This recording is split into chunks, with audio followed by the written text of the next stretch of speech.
Case McCoy looks like a big kid up there. Swings the bat well. He's got the most triples, most doubles, and the most hits. Infielder, 6 foot tall, right-hander, 175, sophomore. Here's the 2-2 offering by Price. Looks in, and then McCoy says it's taking a little bit too long. Let's call timeout.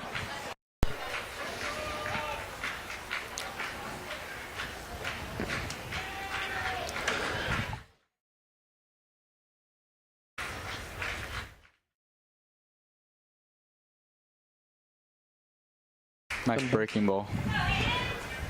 Wildcats come in with overall record of 7-15, 0-1 in district, and Griffins come in with overall record 18-5, 1-0 in district.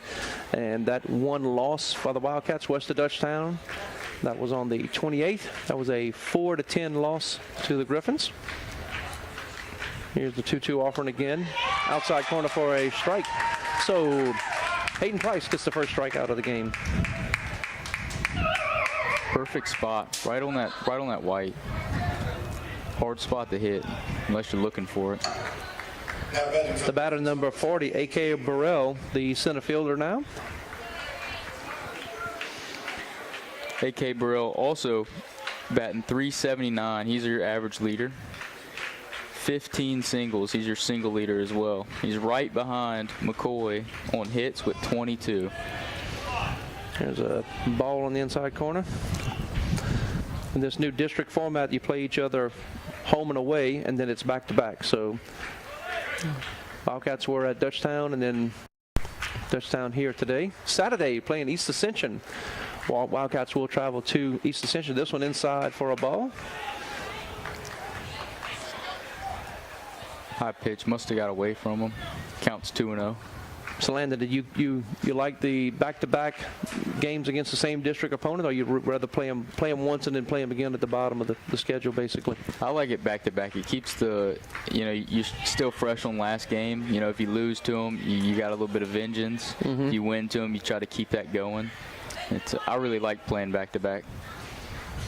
I thought it was fair that way. Gotcha. 3-0 to count to Burrell. Hayden Price looks in and delivers. There, outside corner for a strike. Normally you're going to be taking on the 3-0 count? Always. Just about, unless it's real late in the game, up by a few runs, want to swing it. Here's wow, that one hit hard to left field, out of play. Would it hit the van? No? Right under it. If you're in a white van, you're okay. It's got action again. Landon, where'd you park? With the players, or right there by the white van? Yeah, they closed the gate on me is what they did. I tried to park behind a few trucks. Full count to Burrell. Price looks in and outside in the dirt for a ball, and there's your first walk of the game. The Griffins had their first base runner.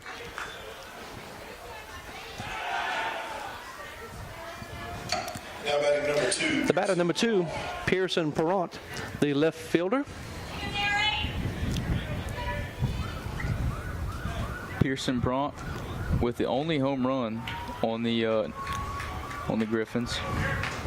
No, there's 2 of them. Never mind. One of the only ones.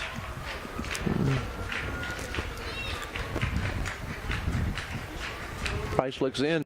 Here's the offering. Perrant hits this one to right field. Wind's pushing, and it's going to be a fair ball as Watts is under it, trying to get to it. Man, it was just fair. Gave it a good-looking hit right there by Perrant. That wind pushed it back fair. Wind's cutting to left. It wanted to go foul, but that wind just kept it in just barely.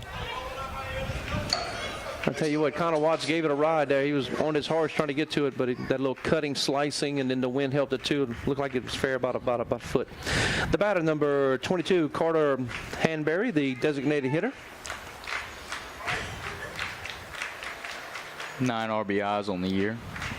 Got a chance for one more. Nice strike down the middle.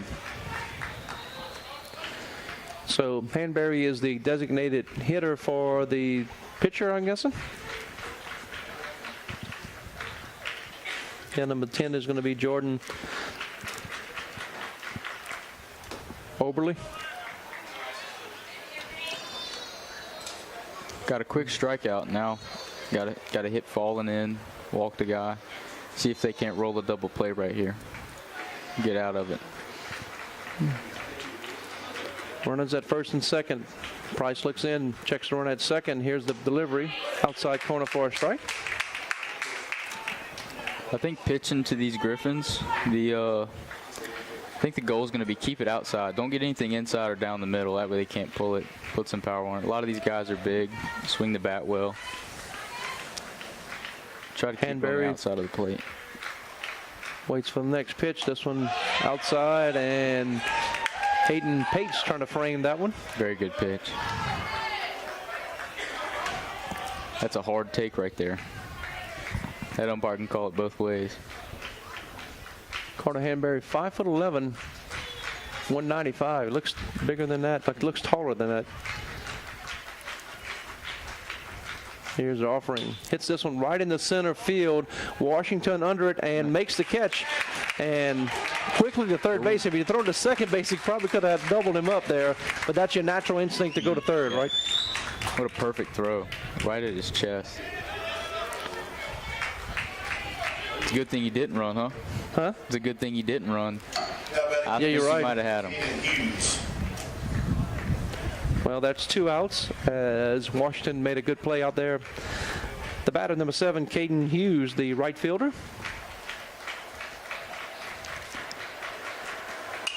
Hits this one to right field, right side, out of play, under it, and making the catch is going to be Carson Ray.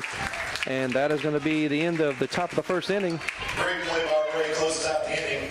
No score. In the top of the You're first, watching Wildcat Baseball on WBTR. no errors, 2 men left on. Going to the bottom of the first inning. When you call an Ailey Plumbing, you mean see the dirty jobs done right. Ailey is locally owned and operated right here in Walker. They are a proud supporter of Walker High. Ailey offers 24-hour repair service covering a wide variety of problems. Ailey also offers some specialty work in the form of sewer line video inspections, slab leak repairs, and a certification, installation, and repair of backflow preventers. Give Ailey a call to get it done. In life, there are some things that just go together, like a burger and fries, peanut butter and jelly, bacon and eggs, and home and auto insurance from State Farm. State Farm's local agents are here to find the right insurance plan that pairs perfectly with you. I'm Byron Gill, and we're proud supporters of the Walker community. Go Wildcats! Call Byron Gill to get a quote today. This game is brought to you by Wildcat Productions. You're watching Walker High School Baseball. And what's that pitch? Chris Shake Snipe? Jordan Oberly, I think, 25. No, they're Dakota. Oh, they're cool. All right, so Brandon, how you said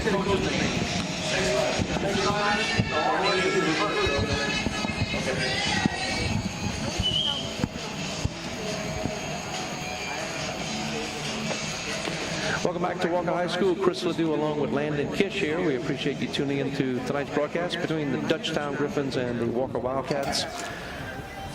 Again, Dutchtown comes in ranked number 8 in the state in power rankings. So, Landon, kind of tell us who the top 10 teams are in the power rankings there, sir? Top 10, you know, you can expect Barb, West Monroe, Sam Houston, Live Oak, all those to stay up there, you know, repeatedly year after year. Barb, Sam Houston, they're always 1, 2, 3, 4. They're always in that top 4 spot every year. Live Oak snuck in there. The batter for the Wildcats leading things off is going to be Cameron Washington. Gets a base hit to the right side. Swinging at the first pitch and get a first hit. Dutchtown preseason rankings, they were at 6. They're ranked 8 right now, so it looks like they hit the nail right on the head right there. All right, the batter number 14, Brody Thompson, the third baseman for the Wildcats. Quick start right here. Brody, a junior for the Wildcats.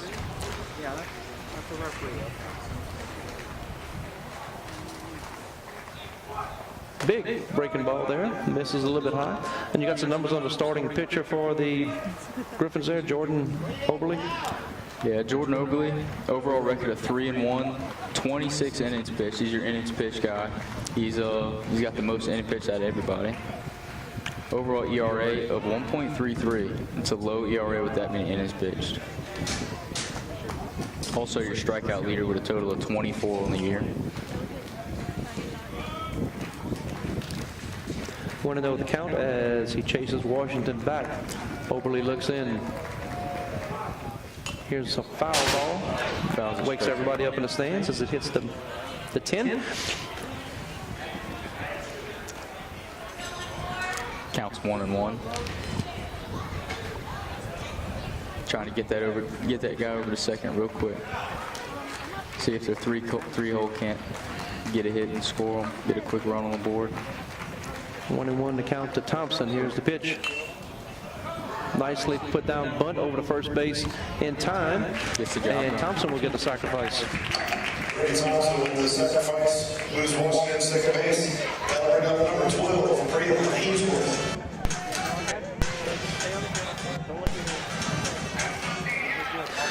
The batter number 12, Braden Ainsworth, the designated hitter for the Wildcats. Braylon Ainsworth, the senior, got some varsity experience. See if he can get something done right here and get an RBI. In scoring position, here's the first offering. Ainsworth, big breaking ball, boy. Tell you what, if Oberle can get a little bit of control on that minute, it makes a big, doesn't it? Throw a fastball and follow with that. That'll be hard to hit. Ainsworth looks in. Oberle checks the runner. Now he delivers. Big swing and a miss.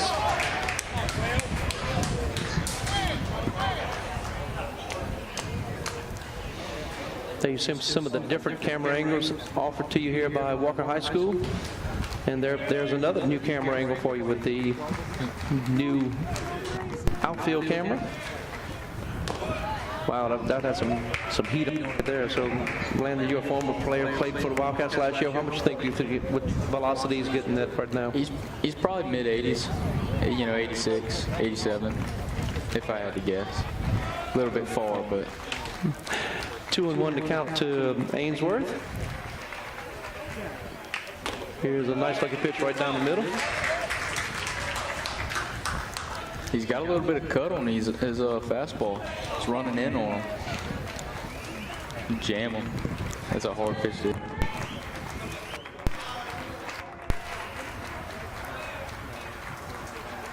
Two and two the count. Here's the pitch. Fouls this one to the right side.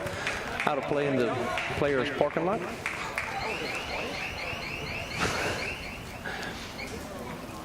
See if you can't put something on the ground right here and get Washington to third.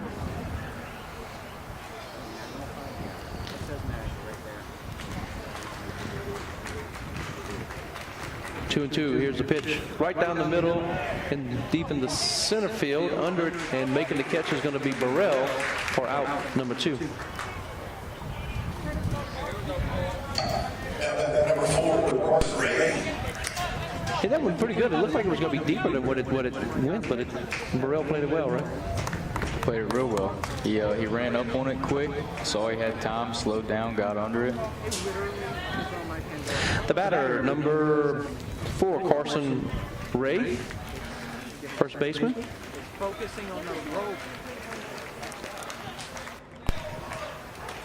Wild pitch. And the pitch gets away.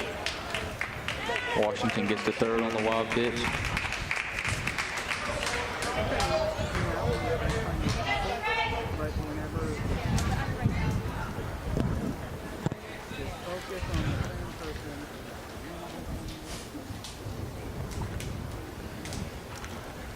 Want to know to count to Ray, and then has a run at third here.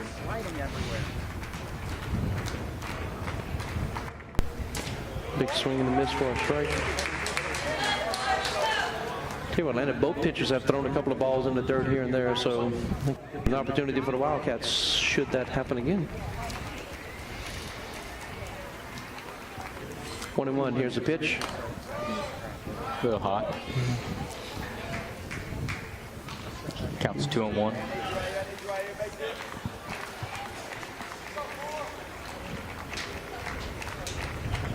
2-1. Jordan Oberly looks in and delivers. Fouls this one back. Good swing there by Ray, too.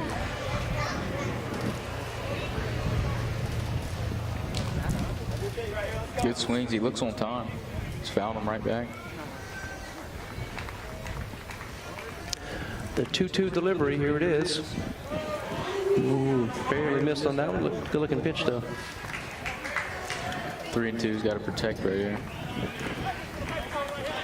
Tell you what, I want to say thank you, Coach Shakesnyder from Dutchtown. Chris Shakesnyder providing us the stats on the Griffins there for us to publicize his team. This one popped up, shortstop and second base underneath it. Second baseman calls for it. Adam Green does it. Abram Green, excuse me. And he squeezes it. So through one inning, no score. You're watching Wildcat Baseball on WBTR. Carlisle's on Corbin, nominated for Best of 225, is Walker's newest vintage and gift store. Our team of vendors want to invite you to come on in and browse the wide variety of inventory.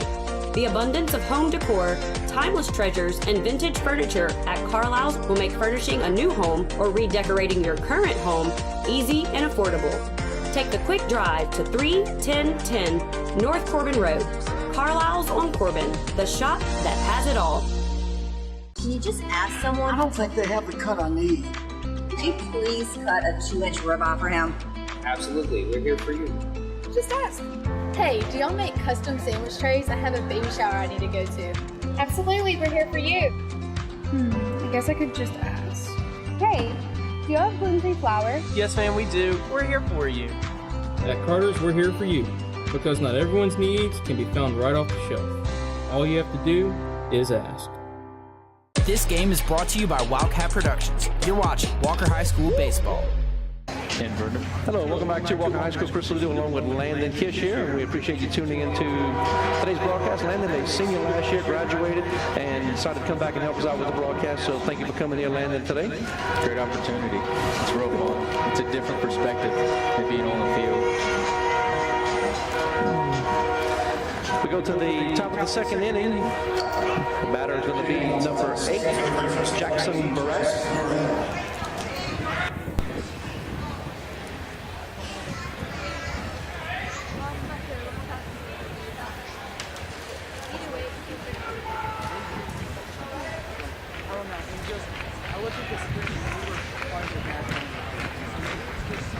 Price looks in and about to deliver the first pitch to Barat. Here's a little bit outside. RBI leader. You got a total of 16 RBIs on the season. 3 doubles, 7 singles, 12 total hits. That's a little bit outside, and looks like Washington's playing over a little bit to the right there because you got a right-handed batter. That's why you would be shading that way. A little bit to the pull side, yep. Okay. They're pitching him outside. Seems weird that they shift him to the pull side. There's a strike on the outside corner. And also looking at the Wildcat outfield, Braylon Kent coming in a little bit, playing short, and that's some of the scouting that would bring him in like that? That must be.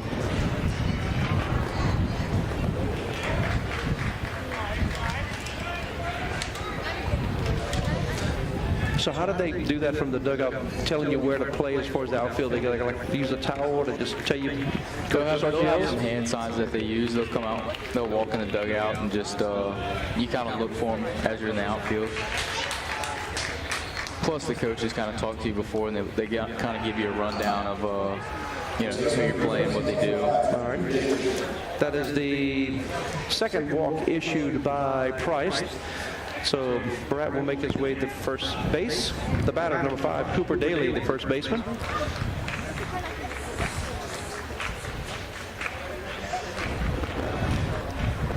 Cooper Daly, 8 RBIs on the season. Took a big cut at that one.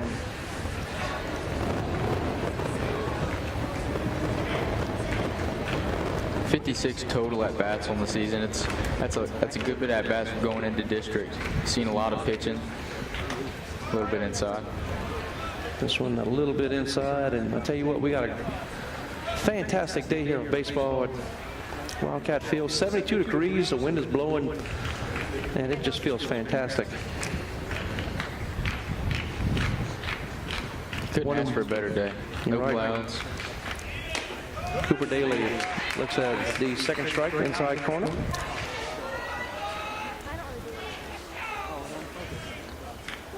Count goes 1-2.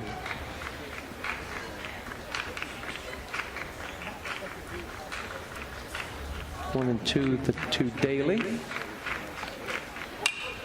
This one hit to the right side. Umpire gets in the way a little bit. First baseman can't find it, and so Carson Ray loses his footing there, but couldn't make it happen. That's a trouble spot. It's always a hard spot to get to over there. You got all three. You got your second baseman, first baseman, and right fielder running over there.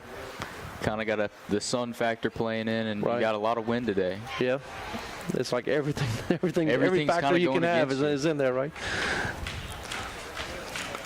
To the count to Daly.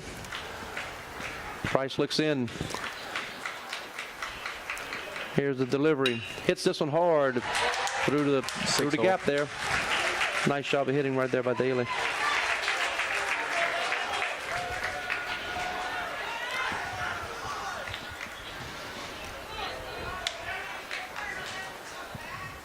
Your catcher, Zach Berry. Batting .342 on the year. We're going to have a timeout now, as looks like that's going to be it for Hayden Price. So Wildcats are going to make a change at pitcher here. We have to see who they bring in.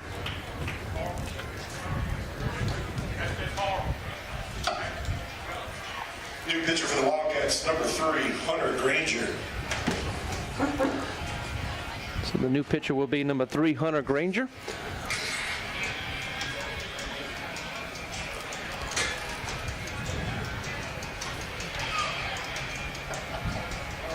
We don't have many stats on Hunter Granger, but the games that I've watched that he's pitched really well. Shut teams down, come in clutch spots, and really clutched up. Coming in mid-inning, no outs, runners on first and second. It's a tough spot to come in, but it's a little fun too. Try to get out of it. So Price got 1, 2 walks, and he gave up 2 hits. So we'll have to see what Hunter Granger can do now. Granger, a sophomore for the Wildcats.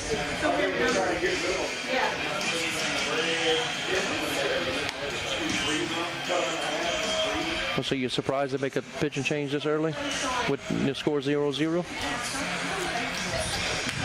It depends. They don't really have too much depth that I've seen in their pitching lineup. It's mostly been guys that you have 1 or 2 that can go 4 or 5 innings, and then the rest of the guys are kind of 2 innings here and there, and I think they used 2 of their starters in the last few games, and they're probably still tired. You don't want to put them out here on this game. The batter, number 11, Zach Berry, the catcher for the Griffins, up. The 8-hole. Like I said, .342 on the year, high average, 11 RBIs. Yeah, .342, batting in the 8th spot. That's almost a coach. When are you going to move me up in order? Argument, huh? But then again, you have that situation where if it's working for you, it's working for you. Getting a lot of RBIs, a lot of hits. Like don't change it, right? Hits this one hard to the left side. It's going to be foul, and bounces over the short. So, all right, Mr. Baseball superstitious person here, maybe a little bit, Landon. So, like what I just said, you're batting 8th, but you're batting .342. Does that mean you want to move up, or you want to stay where you are to keep the batting average high?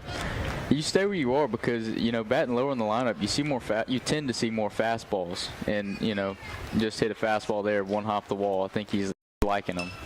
Fouls this one straight up in the air and back.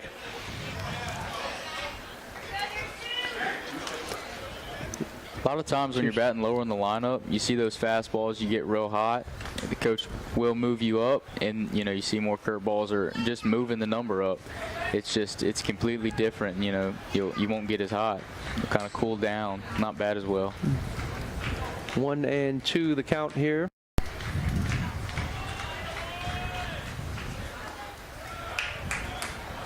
A little low for a ball. Our next broadcast, April 4th versus East Ascension. The game will be right here on WBTR. Cox Channel 19, Rev 144. Here's a pitch outside. Good job by Hayden Pates of saving a run.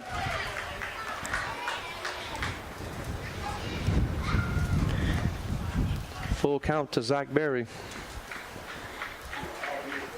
Zach Berry committed to LSUA. Good school, good program.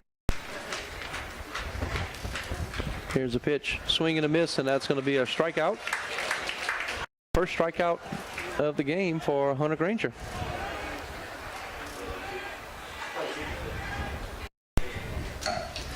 The batter, number 9, Abram Green, the second baseman.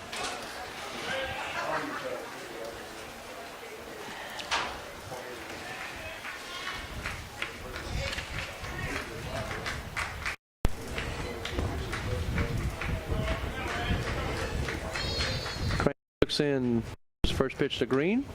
A little bit low for a ball. 6 RBIs for Green. He's got a chance for 2 more right here.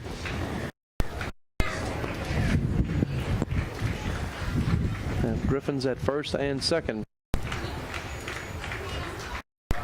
Hits this one hard to left field. Wow, that was really a rocket. It's going to be foul.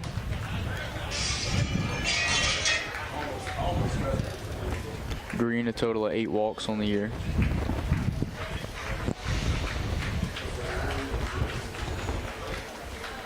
So Hayden Price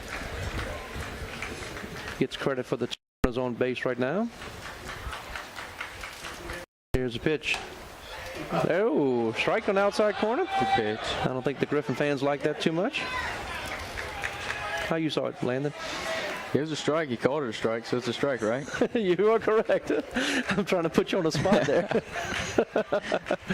Doesn't matter if they like it or not, right? Yeah. It's what the home plate umpire says. You ain't going to go back and call it a ball. Yeah, you are correct. That one's a ball. Count even 2-2. The call get a little bit of roar from the crowd. A little bit of a roar from the crowd. You're correct. Granger 2-2 looks in. Here's the offering to Green. Green right up the middle. Double play. Double play. Very nicely done. So he lined out to 6 for out number 2. Out number 2. And then over to second base for out number 3. Halfway through 2. No score here. You're watching Wildcat Baseball on WBTR. Hey, my name is George, and I love the Chick-fil-A grilled nuggets.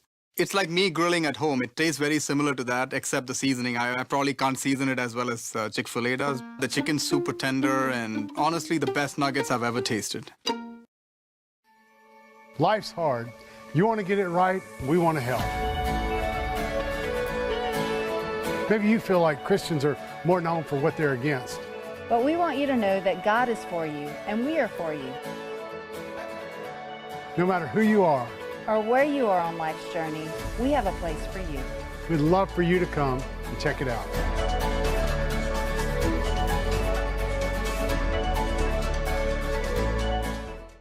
This is Walker High School Baseball, brought to you by Wildcat Productions. Welcome back to Walker High School. Chris Ledoux along with Landon Kish, graduating senior of last year. Coming back and helping out as Dan Murphy had a previous commitment with LSU. We go to the bottom of the second inning. The batter number 20, Braylon Kent, the left fielder for the Wildcats.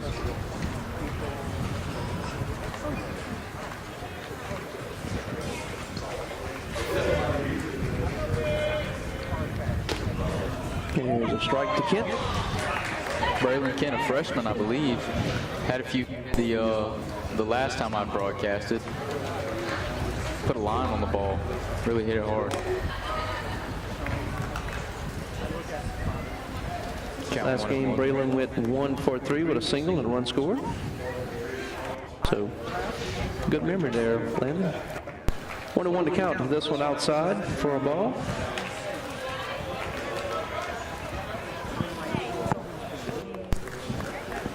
Tell you what, Jordan Oberle, when he delivers, it's really straight over the top. His pitches really come that way. There doesn't seem like any sidearm action at all. Everything he delivers is straight over the top in his mechanics. Good thing about that for him is it hides the ball real well. Normally whenever you come 3/4, you can see that ball. But over the top, as a batter, you can't see until it's out of his hand. Gives you less of a time to make a decision on it.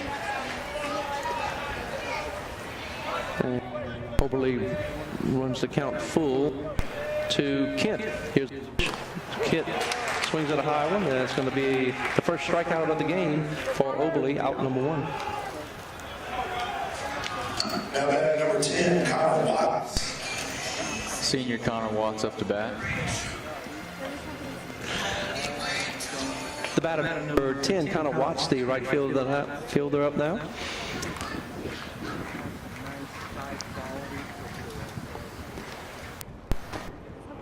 Didn't mean to, but it does count. There's a strike.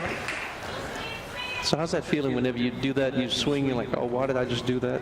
You just got to make it look like you tried to do it. It's about the best. It's this one hard, makes up for it, diving forward as Green can't get to it. And nice hit right there by Connor Watts.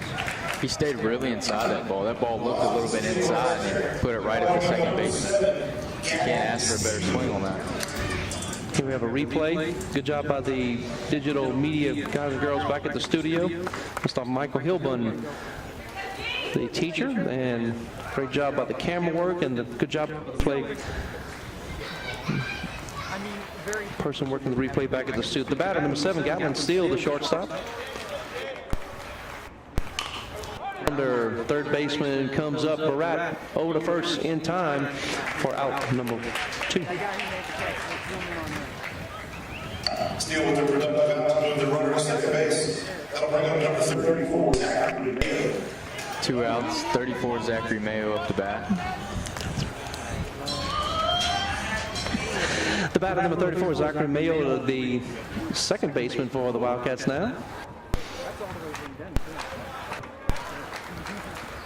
And step up, and now Barry will make his way to the mound. Probably can't see the signs.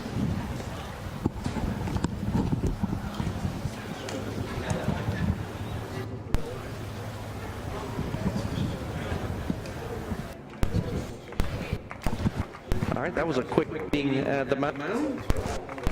Just make sure they got a sign for, they have different signs for whenever the guy on second base hits this one foul. The batter is Zachary Mayo. 0-1 to count now. Cap that ball.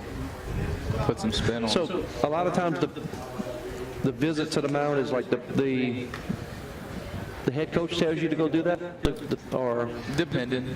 Like that, I think it was he couldn't see too well. They got the sign fixed up. They got a runner on second. Maybe changed them. Okay.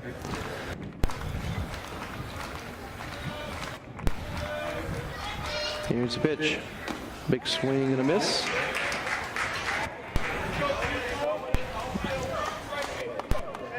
Some baseball questions, since you just played.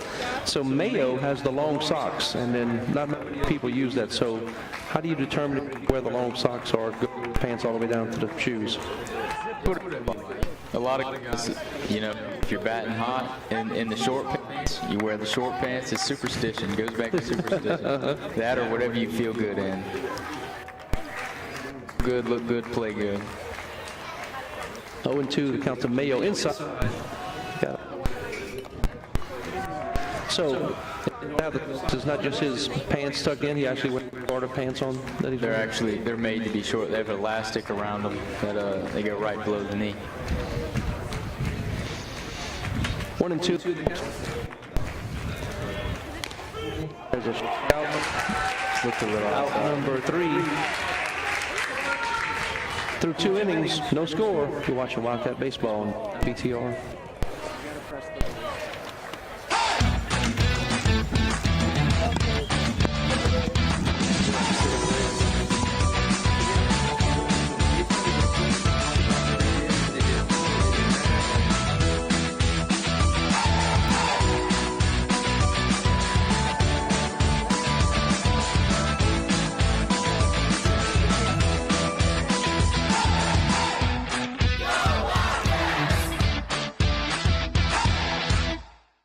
Livingston Parish Fire Protection District Number 4 reminds Wildcat fans to be fire safe this season and every season.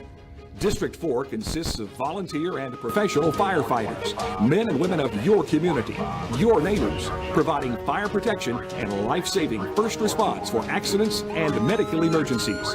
When you need help, we'll be there. Livingston Parish Fire Protection District Number 4, our family protecting your family since 1975. This game is brought to you by Wildcat Productions. You're watching Walker High School Baseball. Welcome back to Walker High School. Chris Ledoux along with Landon Kish here, and appreciate you tuning in to tonight's contest between the Dutchtown Griffins and the Walker Wildcats. Great game so far. We were just talking during the break how competitive. Very competitive game. You only have one runner, I think, on third, and it's been Walker, so that's good for us. Yeah, you're right. What do the Griffins have next on the schedule? Griffins play Live Oak next on Saturday. That's their district game. And Live Oak, the number 4 team in the state, so that should be a good game for the number 4 team in the state power rank versus the number 8 team in the state power ranked. Back to the top of the order for the Griffins we go. The 3rd inning, Casey McCoy, the shortstop, first time struck out.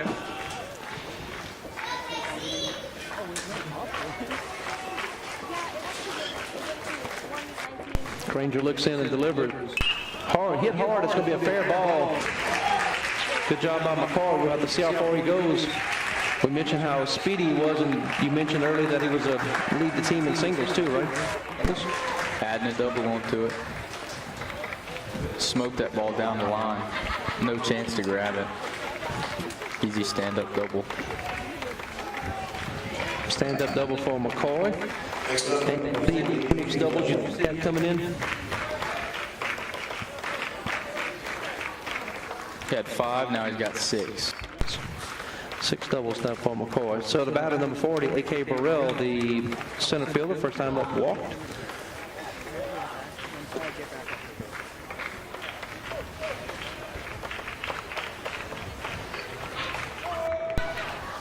A.K. Burrell with 15 singles.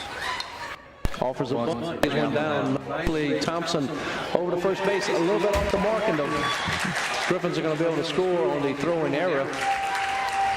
So McCoy comes in to get the first run of the game. Looked like he got there a little bit late. Tried to grab the ball and the bag at the same time. Stressful situation. Kid puts down a perfect bunt, fields it clean, throws it to first clean. He just squared away late. Couldn't get there in time.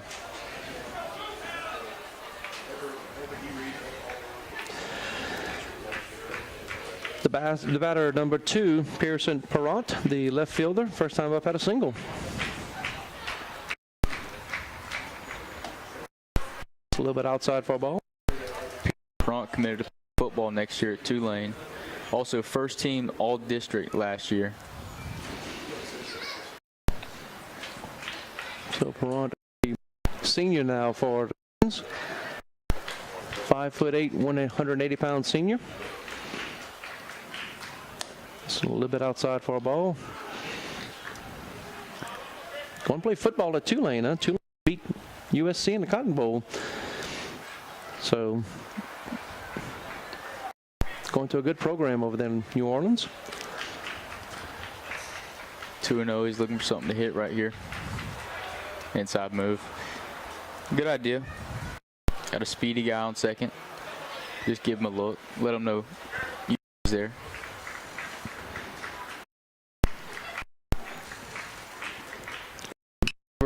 Chopper looking back. Third base. Thompson over to first in Great time play. for out. Played that perfectly. Number 1. Catch the big hop, looking back to second, and toss it to first. Now batter number 22, Carter Hanberry.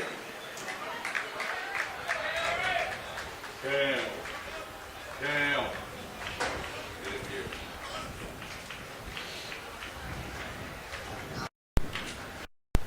One out here. Got a runner on second. The batter, number 22, Carter Hanberry, first time up, flew out to center field. Look back right there. It's a sign. Looking into the dugout. Must be giving him something he doesn't like.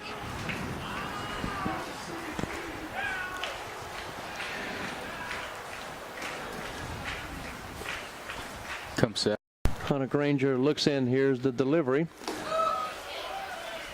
Outside and a little low to Hanberry.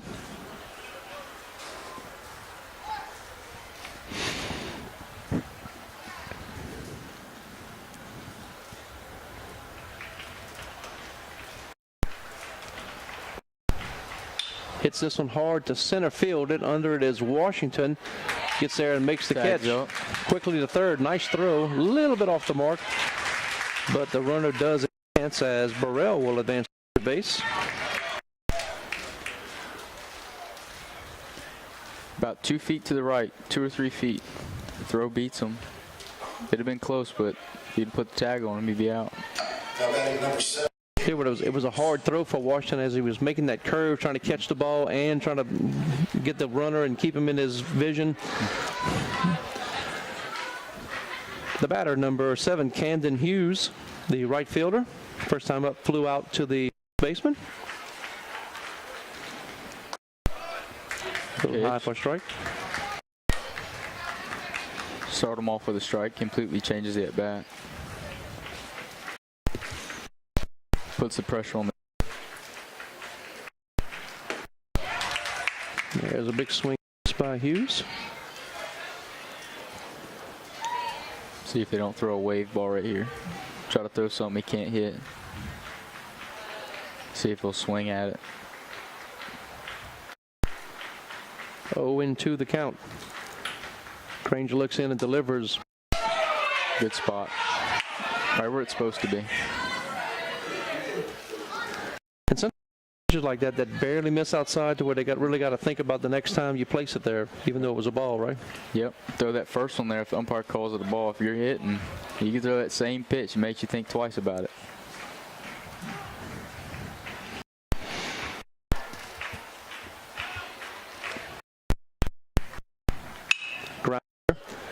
This time, Steele under it, over to first base, not in time. Steele got a good move on it there, grabbed it, but just a little bit awkward on the throw, so couldn't get it there. It's going to be a base hit for Hughes. It's a tough play, way deep in the 6-hole. Got to get rid of that quick. The only way you're really getting that is if you grab it, you just throw it. You don't worry about being accurate. Throw it as hard as you can and hope it's right at his chest. The batter, number 8, Jackson Barat. First time up, walked.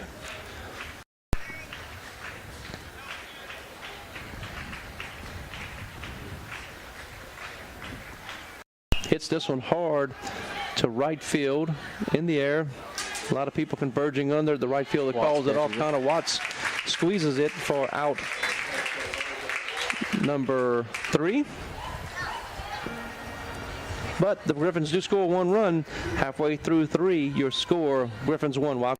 We'll take a break. You're watching Wildcat Baseball on WBTR. FMM is a full-service, turnkey maintenance and construction company that provides unsurpassed quality and customer service to our commercial and residential clients. We offer in-house HVAC, electrical, plumbing, and roofing services, as well as a number of everyday handyman repairs. At Facilities Maintenance Management, we want to be your single vendor solution.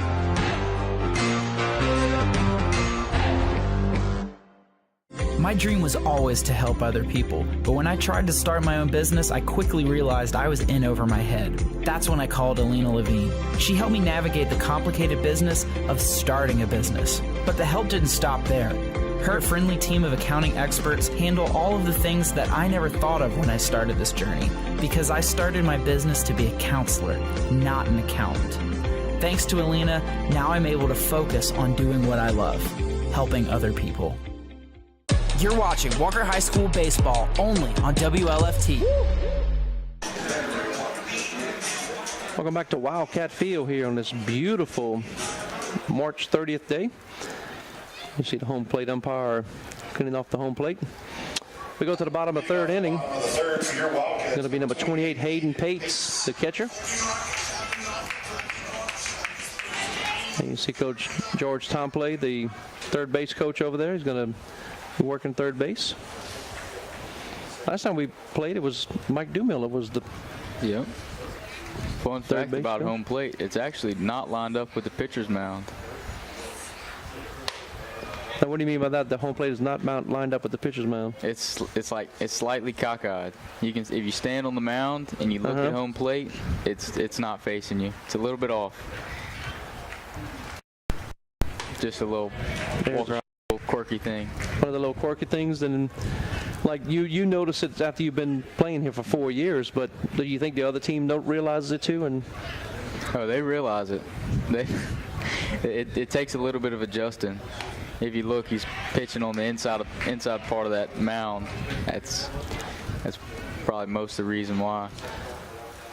The extreme right side of that mound. 1-2, the count to Pates. Here's the pitch. Big swing and a miss. And that is going to be another strikeout. That's strikeout number 3, out number 1. Strikeout number 3 from Oberly. Big swing by Pates. I think he was trying a little bit too much on that pitch with 2 strikes.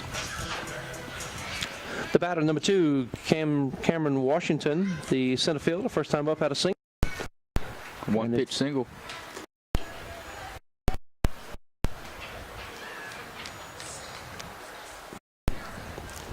First pitch of the game too, was it? I think so. Yeah, I have no pitches recorded in my book, so yeah, it was the first pitch. Hits this one hard to right field. Settling under it is Green and squeezes it and makes the catch for out. Number 2, excuse me. Washington barrels it up just a little bit too high. That wind killed it. Next up, number 14. Tell you what, when he hit it, he had a lot of into that wind, as you mentioned, you know. The batter, number 14, Brody Thompson, the third baseman, first time up, had that sacrifice to move Washington over to second.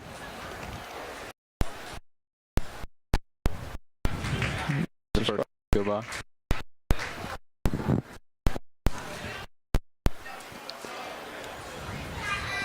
Still have one more softball game to bring you. That'll be April the 6th, Denham Springs. It'll be a 5:30 game.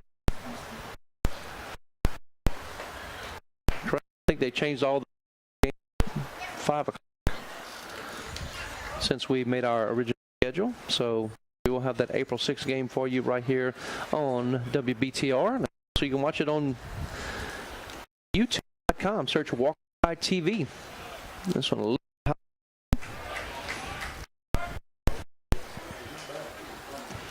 Uber looks like he's getting a little bit frustrated with the umpire zone.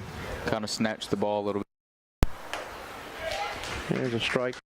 Anyway, great job camera angles of the kids back in the digital media class over here. They're really bringing you good shots here. This broadcast is brought all by the students of Walker High School in the digital media class. So all the camera angles, digital graphics at the bottom, and our commercials, and everything involved in this is the students here at Walker High School do a fantastic job. Hits this one hard to center field, and it's going to drop in for a base hit. Good contact there by Brody Thompson. Put the swing on it. Thompson smokes one in the left center for the 2-out single. That'll bring up the DH number 12, Raylan Ainsworth. Wildcats been finding some barrels lately. What? They've been finding some barrels lately. Last few batters. Yeah, getting some here, which we like seeing. The batter number 12, Ainsworth, the designated hitter for Up the center field.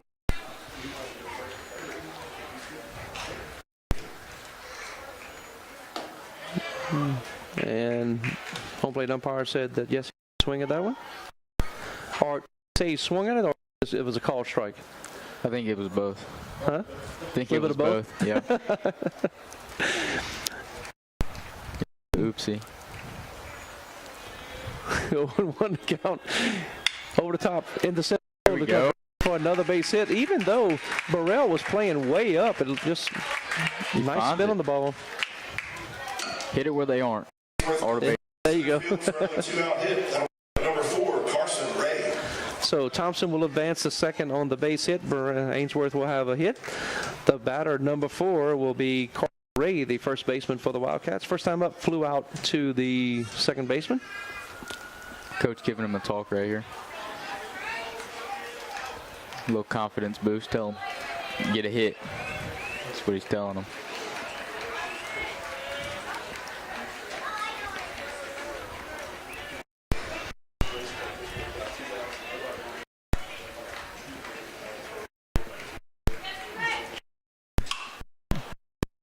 Delivers. This one hit high to left field in the wind. Settling under is Perrant. Just and barely catches missed it for out. Number 3. So through 3 innings, you're for Griffins 1, Wildcats nothing. We'll take a break. You're watching Wildcat Baseball on WBTR. This is Walker High School Baseball, brought to you by Wildcat. Are you tired of local car commercials and their corny one-liners? Well, let's see how many we can fit into 30 seconds. We're exploding with deals. We're taking high prices and kicking them to the curb. And there's a reason we've been the #1 Chevrolet dealer in Baton Rouge for the last 34 years. Because we have a huge selection of vehicles in flashing text, including the Equinox, the Traverse, the Malibu, and much more. So come and see us today or visit online and let us find the vehicle that's perfect for you. Are you uncomfortably hot all day? Constantly dripping in sweat? Are you having a hard time with your AC? Kent's is what you need. At Kent's HVAC, we have many services to offer, such as AC repair, tune-ups, AC installments, and much more. Our locally owned company is proud to provide 24/7 services and send trusted employees to assist with any problems you may have. We make it a priority to give your family the comfort we know you deserve. Call us for all your HVAC needs. This is Walker High School Baseball, brought to you by Wildcat Productions. Griffins, number 5, Cooper Daly. Welcome to Walker High School, along with Landon Kish here, and enjoying bringing this game, a very close game, as this has been one so far.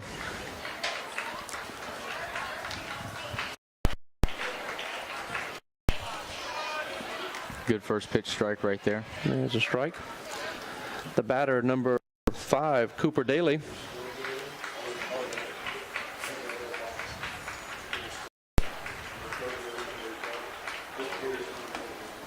Cooper Daly committed to Delgado, playing baseball.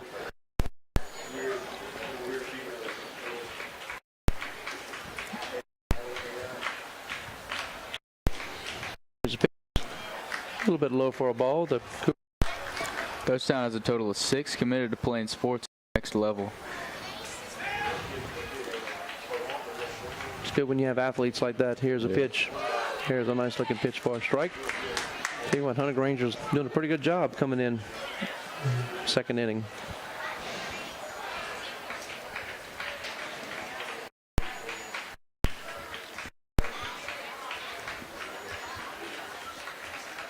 Here's a pitch outside, handled well by Pate.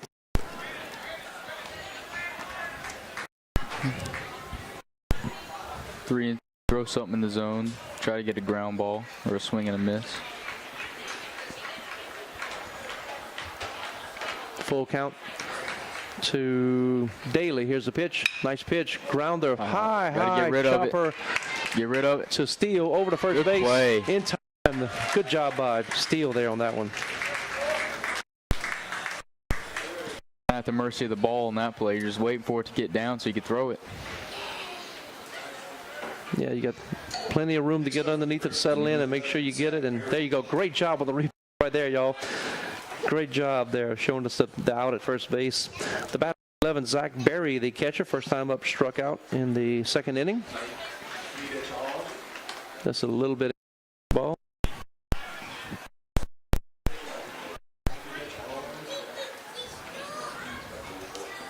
Pace, go and talk to him.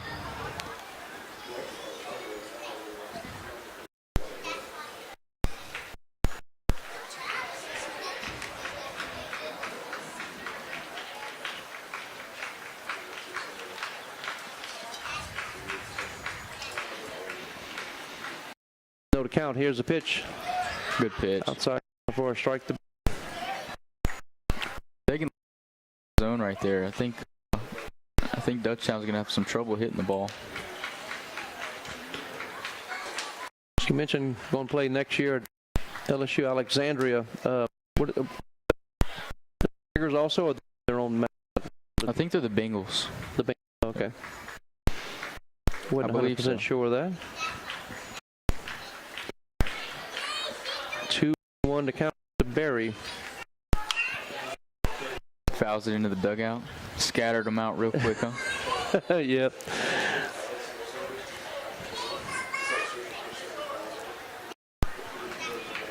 No protection in front of those dugouts here. You just gotta pay attention. Count. Delivery. Wakes everybody.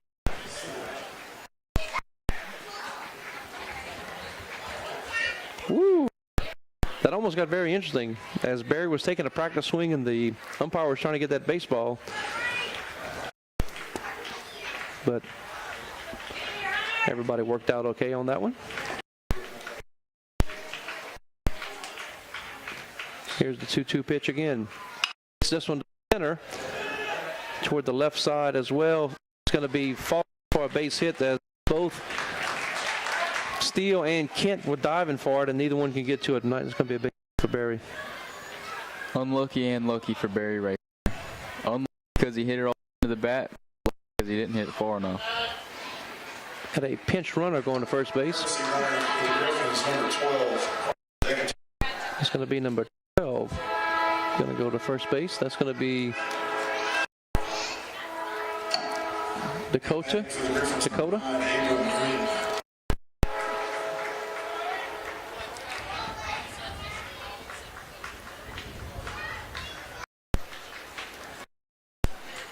The batter number Abram Green, first time out to the shortstop. They trying to keep him close to first as they chase Dakota back.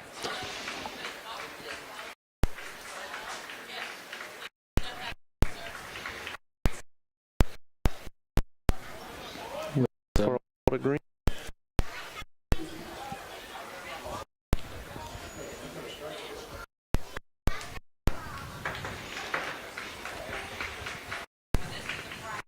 Hunter Granger, the pitch is in. Checks the runner. Delivery. Strike there by Granger. Count evens to 1-1.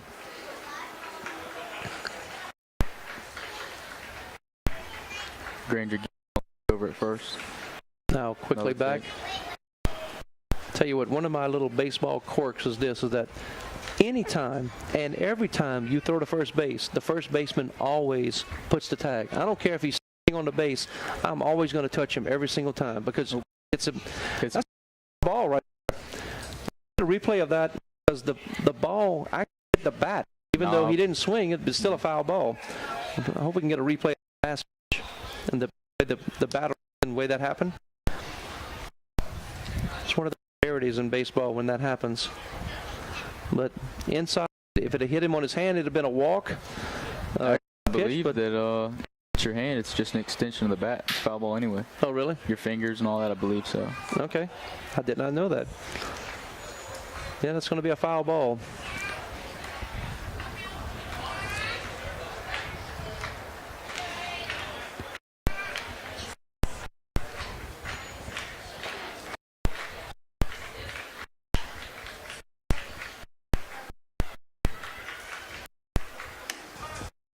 Pitch.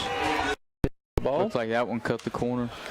No, it was because the pitcher will throw down to first base, and the base just catches and just throws it straight back. I mean, at least tag or wait for and see. A lot of guys will take everything to the bag and just stand up. And if you're changing foot placement one way or the other, trying to get your balance, you catch them off guard and tag them out.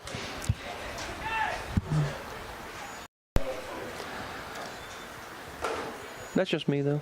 It's a double-edged sword. A lot of pitchers want the ball back, instantly, but you're not going to get outs that way. So, kind of conflicting.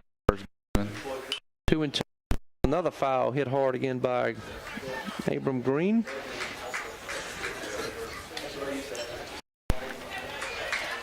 Abram Green looked like he's really going over the top with his swinging. Side pitch is real early on him. He's just battling right now with 2 strikes. Granger looks a little bit high, and Pate's got excited and couldn't get out the glove quick enough, so it's going to be a stolen base by Dakota.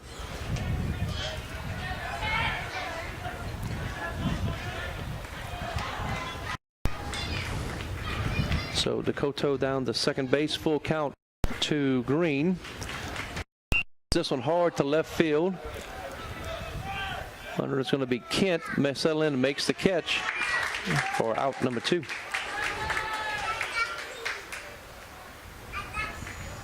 For being a freshman, he looks real calm out there. A lot of guys, no experience. They'll get a little antsy and they'll get nervous on that ball. But he camped under it and caught it, made it look real easy. That's why he's getting that starting position out there, because he's got that poise up there. Back to the top of the order, the batter number 20, Casey McCoy, up. A double, a run scored, and a strikeout.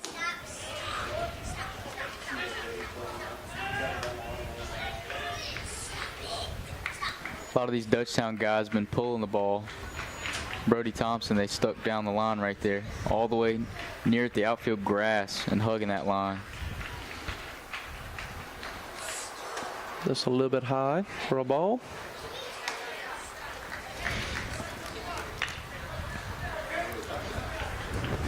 No school tomorrow for Walker High School students, as we have 4-H day. Everybody else in the parish is scheduled to have school, and then all of the elementary and junior high kids come to Walker High School for 4-H day. Great fun day for the kids to be able to see the campus and walk around and participate in many different activities and tests and things. And of course, the tradition, Walker High School students don't have to come to school. Remember those days of 4-H day, having a day off? Yeah, I was probably hanging out with friends or sleeping. Probably sleeping. McCoy hits this one to the right side. It's going to be out of play.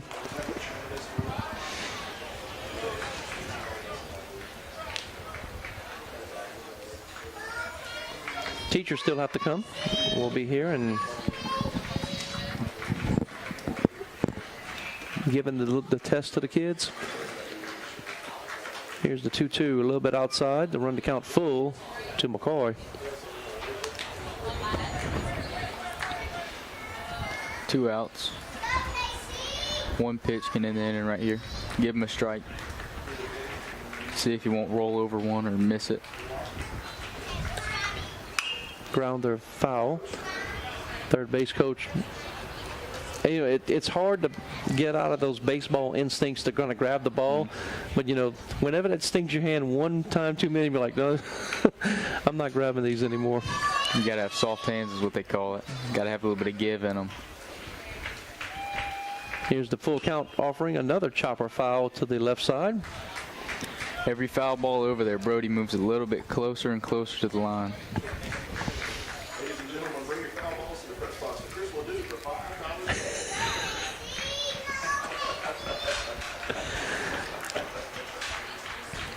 3-2 to count. Payoff pitch. So runner will be running on this pitch. Nope. Fouls this one off, and it goes.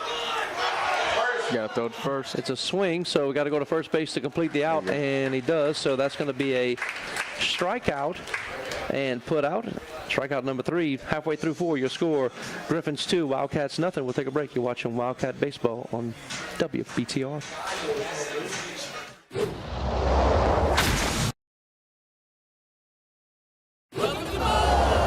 At Moe's, we've always been inviting, but we have a bigger story to tell.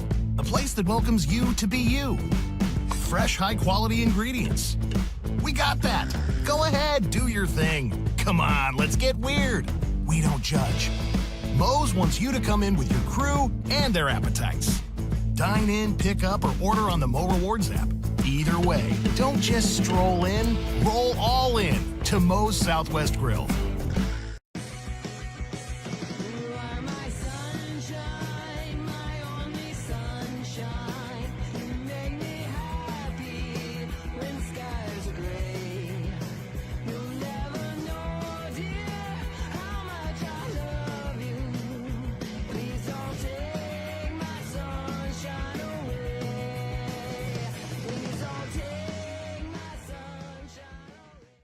This game is brought to you by Wildcat Productions. You're watching Walker High School Baseball. Welcome back to Walker High School. Chris Ledoux along with Landon Kish. That was a good one back in the studio there. Y'all caught me standing up without my headset on, but that's all right. We're good. 2-0 our score here. And we go to the top of the 5th inning. Excuse me, bottom of the 4th inning. The batter number 20, Braylon Kent, hits this one in the foul territory on the right side. Over the shoulder. Over the shoulder, making a nice catch. Cooper Daly for the Griffins. That's that hard spot over there.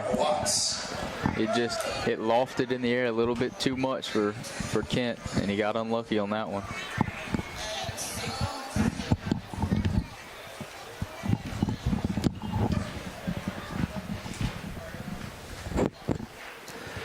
The batter number 10, Connor Watts, the right fielder. First time up at a single.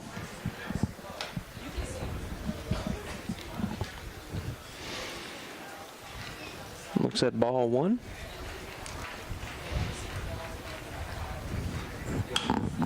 Hits this one to right field.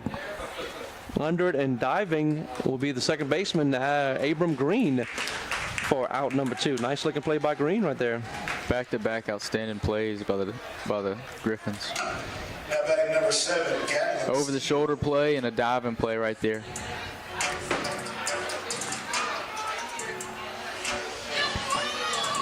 The batter number 7, Gatlin Steele, first time up. Ground out to the third baseman.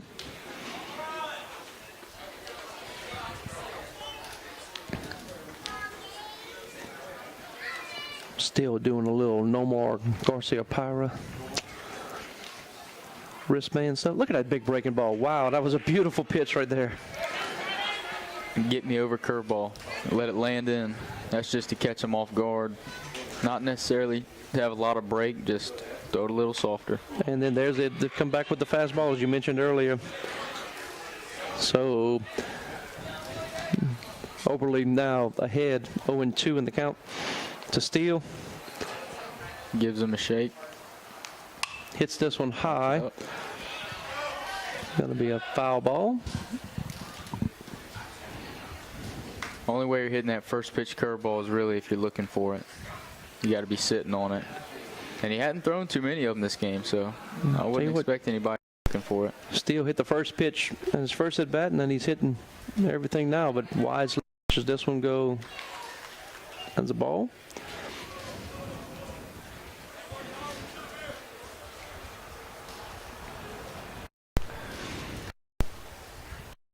Hits this one to center. Barrels it. Under it is Burrell and settles in and makes the catch. Hits 3 up, 3 down. Through 4 innings, your score, Griffins 2, Wildcats nothing. We'll take a break. You're watching Wildcat Baseball on WBTR. Did you know Short Community College has a new facility in Livingston Parish? Whether you are interested in starting a career or looking for a new career, stop by the campus to learn about electrical, welding, nursing, university transfer pathways, and workforce training programs. Financial aid counselors and instructors are available and ready to answer questions and guide you through the enrollment process. Affordable tuition, quality education, and a convenient location. Build your future at North Shore Technical Community College. Drop, yo.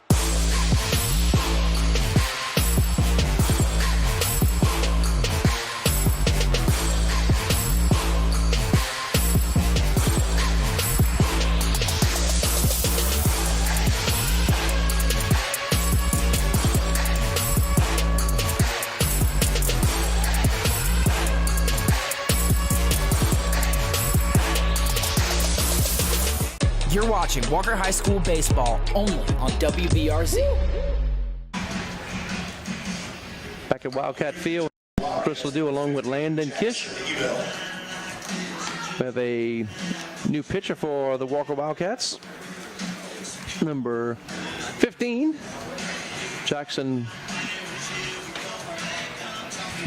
Email.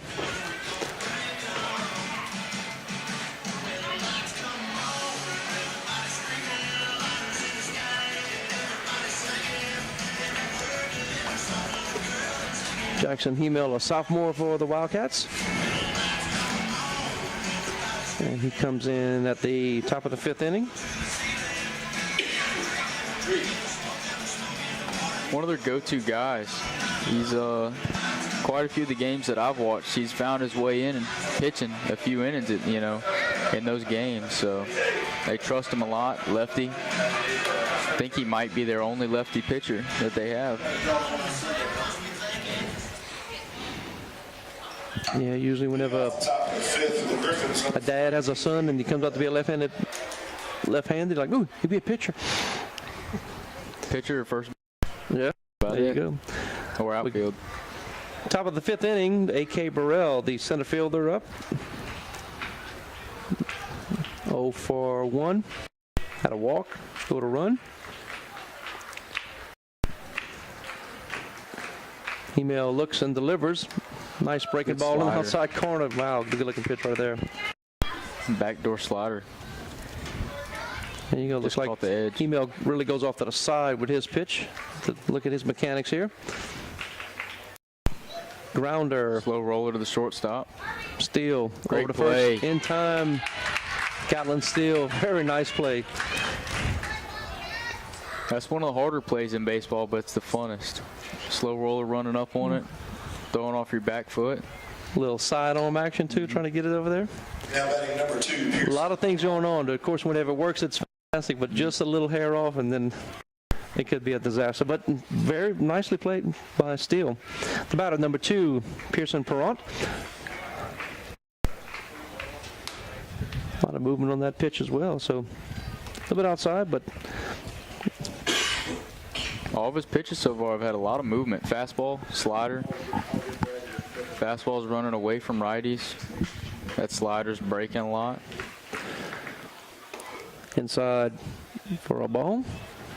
He's coming from the same arm angle. A lot of balls on a slider, guys will drop their arms, try to get a little more side spin on it, and you can pick that up as a hitter. 2-0 the count. Here's the pitch. Misses a little low. This is a District 5-5-8 contest with Dutchtown leading the district with an overall record of 18-5. You have Santamall with an overall record of 17-7. Denham Springs 14-9. Live Oak 20-5. 1-7. 17 and Ascension at 3-18.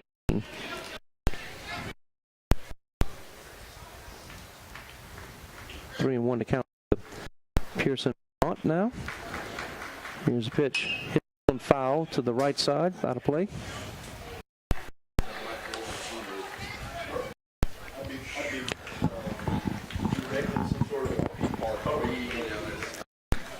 Again, some of the people in the press box worried about their vehicles.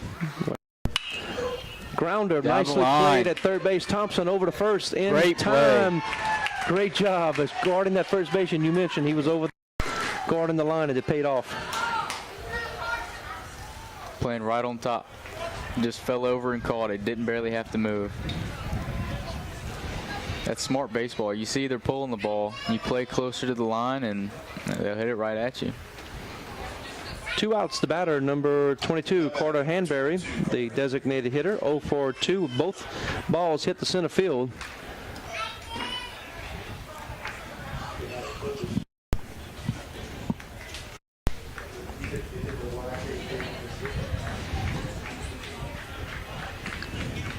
throwing a good mix of pitches. He's not throwing too many balls, keeping them off balance. Nice on the outside corner for a strike right there. Third pitcher of the game for the Wildcats as Jackson Email comes in.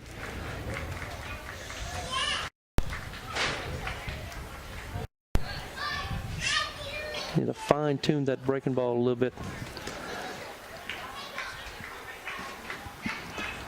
Want to work the outside corners just a little bit outside on his delivery here.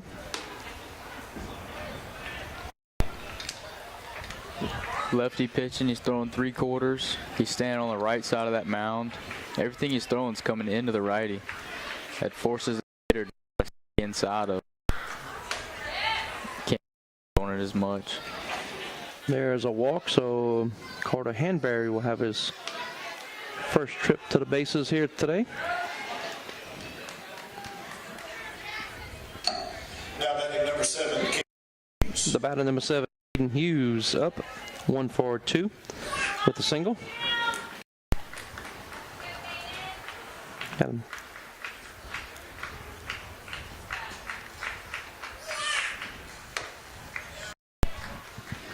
High ball. So what about Henry? Has any stolen bases, or how is he doing base running wise? Don't have any stats on stolen bases.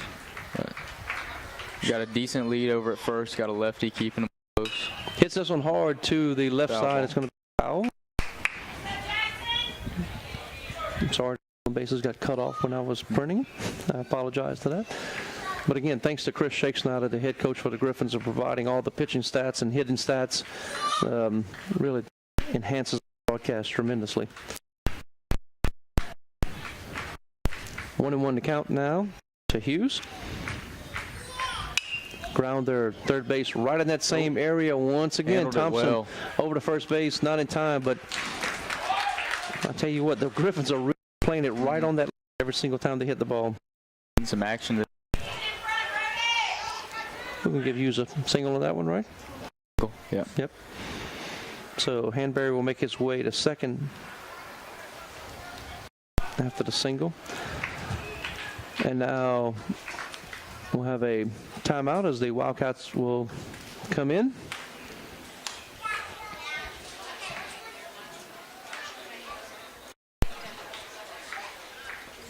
Make sure everything's good with Jackson Hemel. Head coach George Tomplay for the Wildcats. The batter, number 8, Jackson Barrett. 0 for 1 with a walk, flew out to right fielder in the third inning.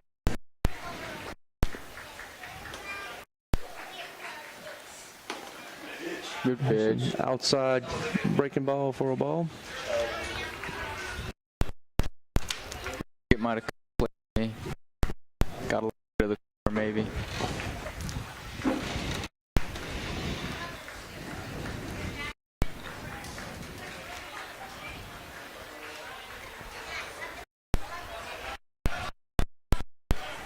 Handled by Hayden Pates. Ball way outside.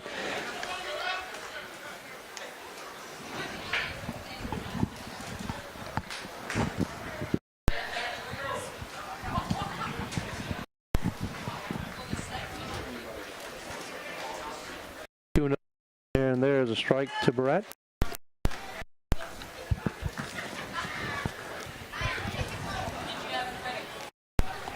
Count that's 2-1.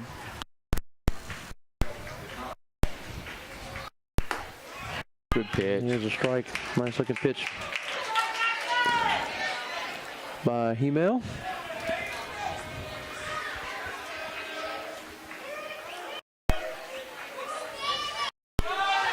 Hey, strike 3. Looking. Number 3. Halfway through 5, your score, Griffins 2, Wildcats nothing. We'll take a break. You're watching Wildcat Baseball on WBTR.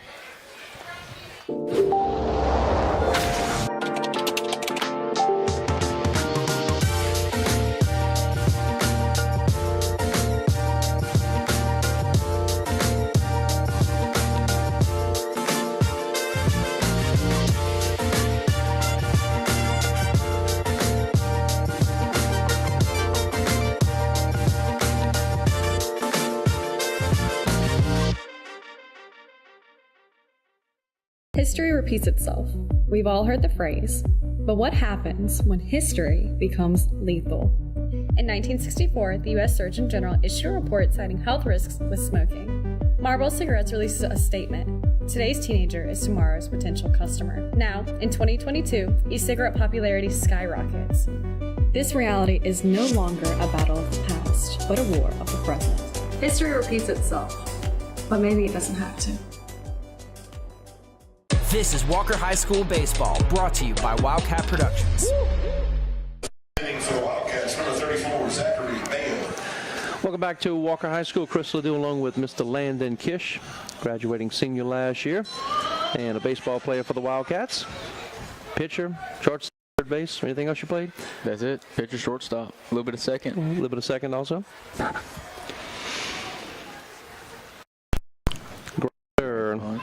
By Mayo, not a over bad first idea. base in time for out number 1.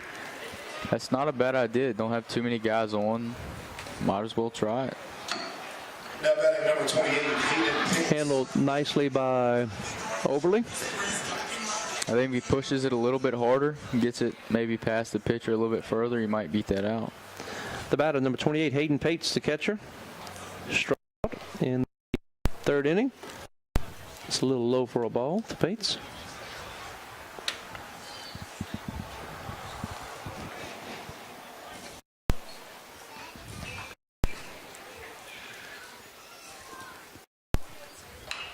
Over the top again to Oberly. Underhand 2 for out number 2. 1-3 again. Looks like Oberly's getting a little bit more back from that ball. Later in the game, usually guys drop off, but something between last inning and this inning, he's just looking a little different. Body's working a little bit harder. The batter, number 2, Cameron Washington, first time up single, then flew out to right field. And looks at ball. Washington swing the bat well as a leadoff. Real aggressive. Getting on base. Outside ball. Good eye too, taking 2 outside pitches. Could for a better leadoff. There's a base hit. Well, I mean, he hits the ball green over it and in time. So good contact with the ball, but it's going to be out. Through 5 innings, your score, Griffins 2, Wildcats nothing. We'll take a break. You're watching Wildcat Baseball on WBTR. Sombrer's Mexican restaurant offers our customers some of the most authentic and delectable Tex-Mex cuisine in the area, all served in a family-friendly atmosphere. We use only the freshest ingredients of the highest quality, from our delicious enchiladas and burritos to our amazing chicken steak or shrimp fajitas, the house specialty. We have something to please everyone. Join us for food and fun at Sombrero's Mexican restaurant.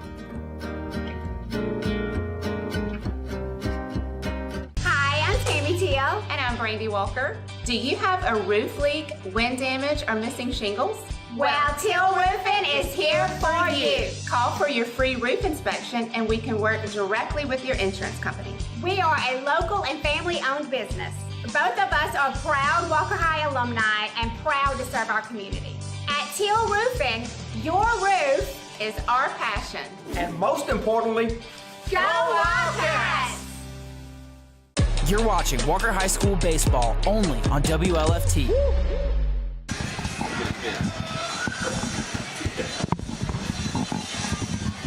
Welcome back to Walker High School.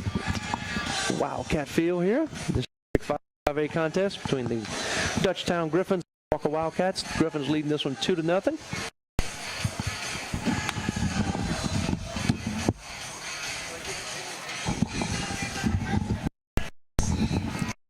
There you see some of the Griffin players having fun with some of the cameramen. Or, I don't even know if they know that they were on TV. Starting the top of the 6th inning for the Griffins, number 5. Now you see Jackson Hemel for the Wildcats. And the little dual handshakes start of the innings. The batter, number 5, Cooper Daly, the first baseman. Cooper 1 for 2 with a single. There's a strike.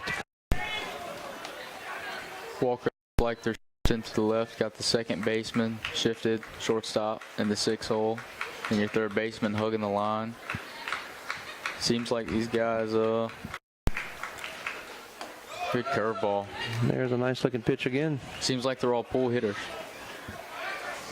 I'll tell you what you like, when you watch Jackson Hemail's mechanics on the mound, man, like he's giving you everything he has on every single pitch. He's really giving you all on them.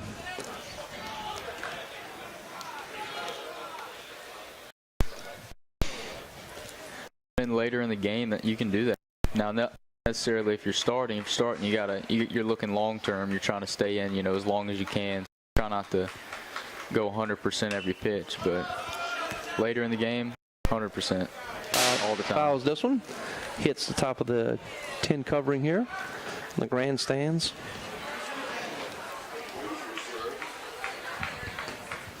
Count goes 1-2. 1-2, the count to Daly. Hemail looks and delivers. Hits this one right up the center. Woo, good reflexes by Hemail, grabbing his heart, like saying, woo. But base hit nonetheless for Daly. That ball comes back fast.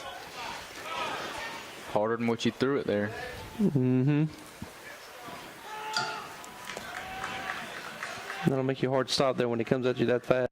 Man, I'm just glad it didn't hit me. You know, you're trying to react as fast as you can. And glove up there, but it just wasn't quite as fast as he wanted it to. The batter, number 11, Zach Berry, the catcher. First time up, struck, then had a single, and then the Kotu stole a base.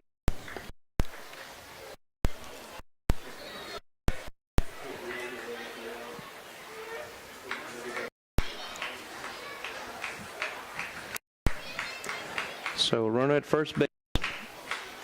And here's the pitch.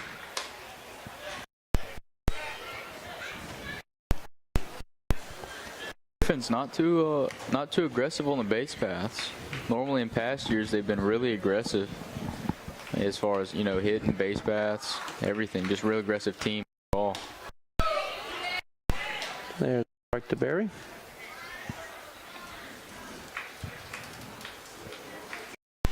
Seems like the base runners are just playing it safe.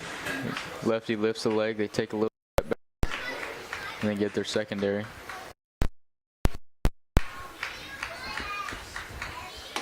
Nice looking pitch right there. In strike. That slider looks like it's really working for him.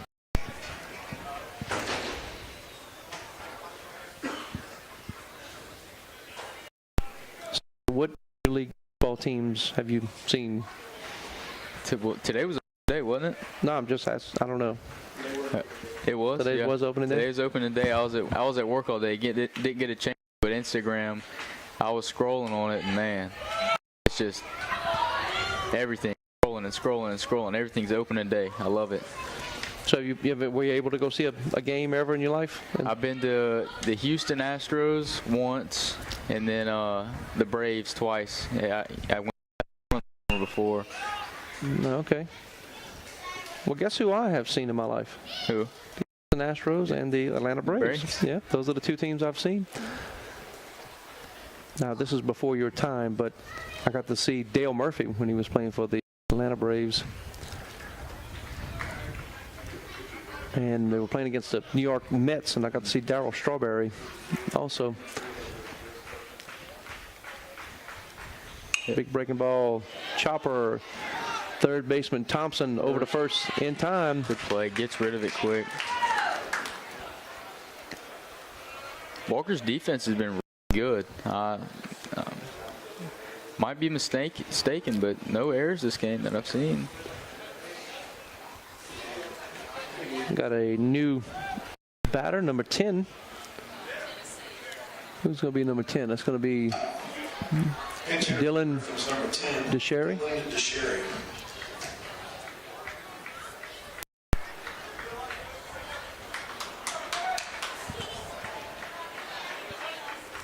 This Sherry batting 167 on the year. Only got 6 at-bats. DeSherry 6'4", 225-pound junior. Grounder.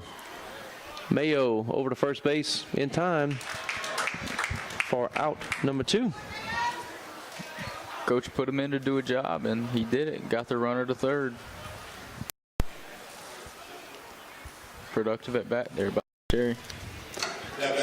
Back to the top of the order. Case McCoy.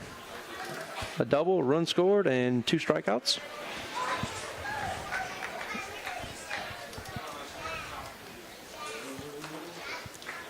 McCoy's looking for anything out the infield right here.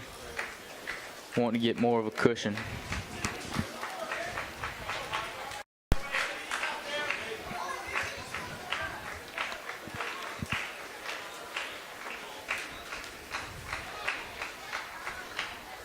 Grounder, first base. Swallows it. Ray makes the catch and the out. Halfway through 6, you score Griffins 2, Wildcats none. We'll take a break. You're watching Wildcat Baseball on WBTR.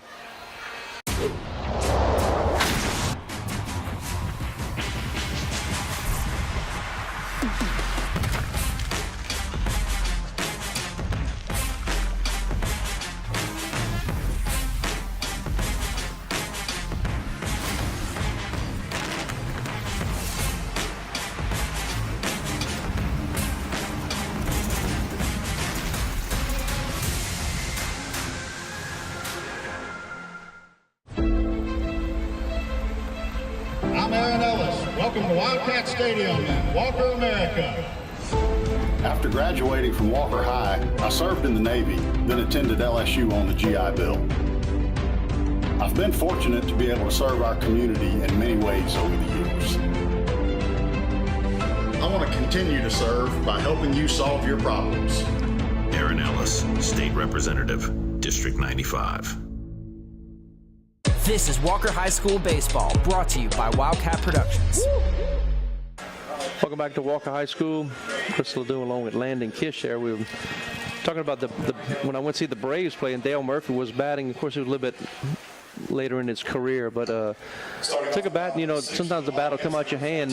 The bat flew in the air to the shortstop whenever it came out of his hands. And it wasn't one of those things where it just grounded, went to him. It like literally flew in the air, spinning toward the shortstop, and it almost hit the shortstop. Like, wow. That was a lot of torque. Atmosphere. The Braves game. They'll switch pitchers or whatever, and they'll turn all the stadium lights off. Everybody will get their phones out, turn their flashlights on, and they'll play the chop. Oh, that is cool. It's the coolest thing. Yeah, they weren't doing the chop when I was there, but that was something that came into play later on. Of course, I go the last year. The year before, they went on to win, 6 division titles or something like that. So I was there the year before. The batter, Brody Thompson, third baseman. First time up, had a sacrifice bunt, had a single, and now he's behind 1-2, excuse me. I actually went on a tour through the whole stadium last summer. I was playing strikeout by Brody. I was playing in Georgia, and we booked a tour, walked us around the whole stadium, and got to see the back, the field house, the dugouts, walk on the field a little bit, go in the press box. Oh, wow. It was really cool. The batter, number 12, Braylon Ainsworth, the designated hitter. Single, and it flew out to center field, and then there's a strike.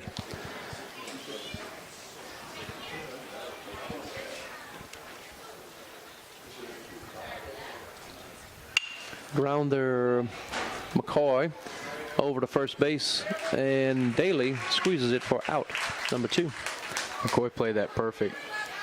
Watched it hop, knew it was going to have that second big hop.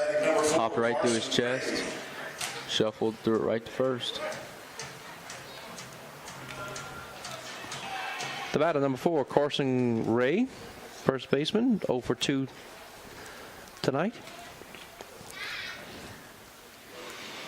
Found the barrel last at bat.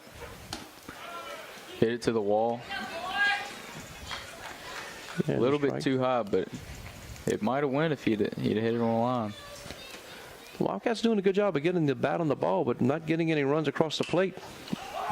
And as we mentioned there, another hit ball. goes into foul territory, and under it is Cooper Daly squeezing it for out number 3. Through 6 innings, your score, Griffins 2, Wildcats nothing. We'll take a break. You're watching Wildcat Baseball on WBTR. When you call on ALE Plumbing, it means you need a dirty job done right. ALE is locally owned and operated right here in Walker. They are a proud supporter of Walker High. ALE offers 24-hour repair service covering a wide variety of problems. ALE also offers some specialty work in the form of sewer line video inspections, slab leak repairs, and a certification, installation, and repair of backflow preventers. Give ALE a call to get it done. In life, there are some things that just go together, like a burger and fries, peanut butter and jelly, bacon and eggs, and home and auto insurance from State Farm. State Farm's local agents are here to find the right insurance plan that pairs perfectly with you. I'm Byron Gill, and we're proud supporters of the Walker community. Go Wildcats! Call Byron Gill to get a quote today. This game is brought to you by Wildcat Productions. You're watching Walker High School Baseball. Welcome back to Walker High School. Chris Ledoux and Landon Walker Kish High School here. great Landon Kish here. Played baseball here for the Wildcats for 4 straight years. And a great student as well.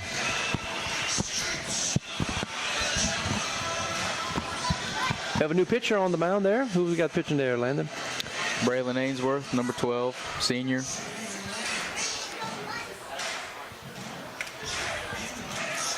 This is the 8th picture we've seen as far as our broadcast goes. This is the 4th one tonight for the Wildcats.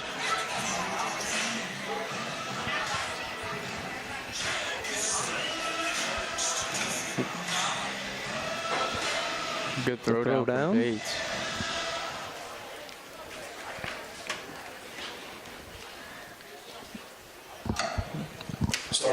Next broadcast will be April the 4th. Baseball taking on East Ascension.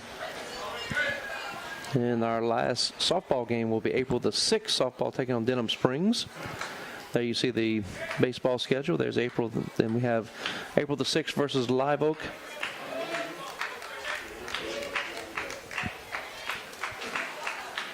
Versus Denham Springs for softball. And then April 17th versus Denham Springs in baseball as well. Me and Chris were just talking about how tight of a game this has been so far.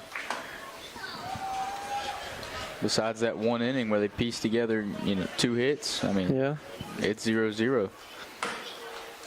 The batter, A.K. Burrell, had a walk, reached on an error, and ground out to the shortstop. 2-0 to count now to Burrell. Well played game. The Wildcats getting the bat on the ball and playing good defense, and just, man, sometimes the baseball gods, they're not in your favor. Can't get the hit, timely hitting. That is a key word, to have the timely hitting. You can hit as much as you want, but if it isn't at the right time, it don't matter. Here's a grounder right up the middle by Burrell.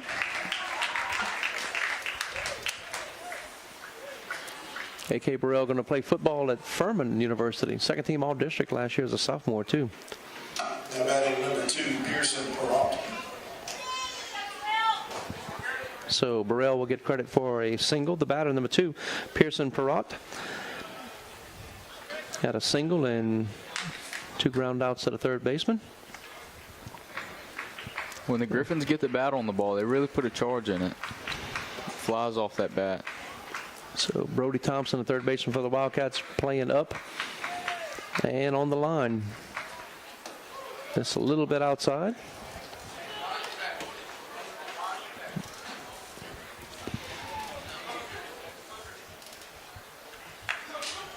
Coach gives him a sign. Later in the game, scores 2-0.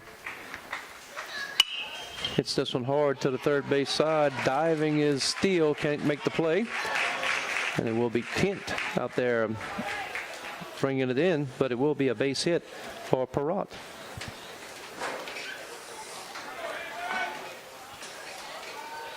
And A.K. Burrell will move up to second base. To Carter Henberry. The batter, number 22, Carter Hanbury, the designated hitter. If something didn't happen on that pitch, it looked like Burrell was timing him up. Timing Ainsworth up. Might have stolen the next pitch.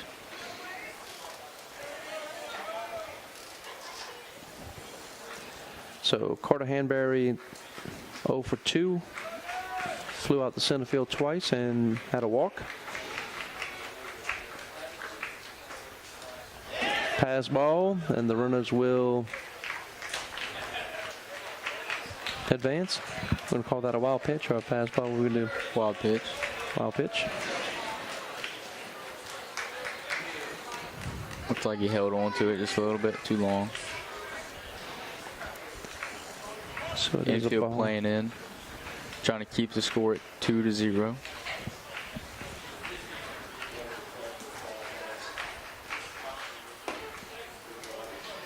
Misses inside for another ball.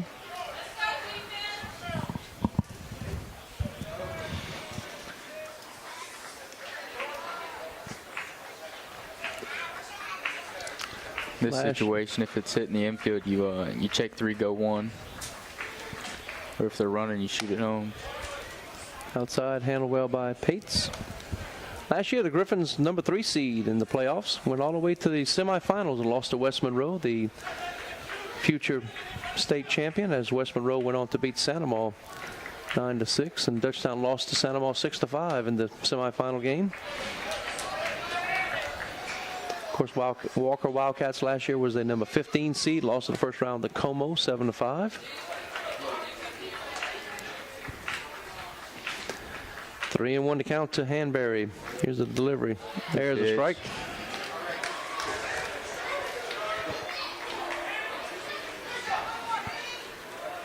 Parents in the stand didn't seem to like that one. So, Landon, in your opinion, who has more pressure on him whenever the count is full, the pitcher or the batter? Fouls this one off. I'd say the pitcher in the high school scenario, because they're focused on throwing a strike, and the batter just knows something's coming. If it's in, they know most likely a fastball's coming, and they know the pitcher's trying to throw a strike. So, pitcher's got more variables on. The batter's just looking for a fastball and trying to hit it. Here's a pitch. This time, swing and a miss. It's going to be a foul tip.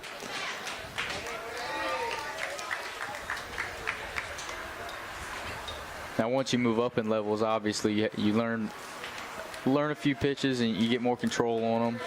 And 3-2 doesn't matter. They'll throw you anything on 3-2. And that's the count right now. 3-2. 3-2, excuse me. No outs. Here's a pitch.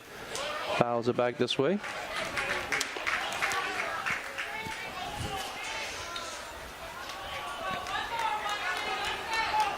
Hey, what, the field is in absolutely great shape here at Wildcat Field. Stripes in the outfield, circles on the infield. Looks awesome from up here in the box. Carter Hanbury, long at bat here. This one outside. Now he draws the walk to load the bases. Middle infield moving back. So here comes Coach Tom Play again.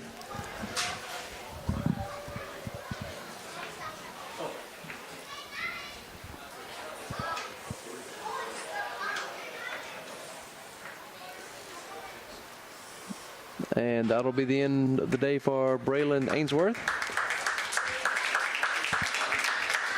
I want to see who the new Wildcat will be, the new pitcher.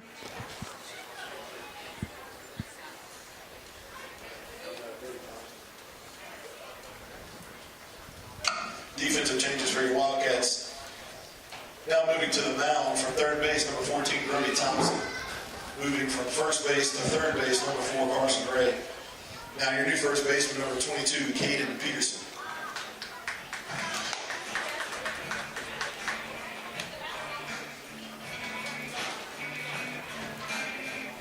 So Brody Thompson goes from third base to pitching. First baseman Carson Ray goes to third base to play third base, and then Caden Peterson will be the first baseman now.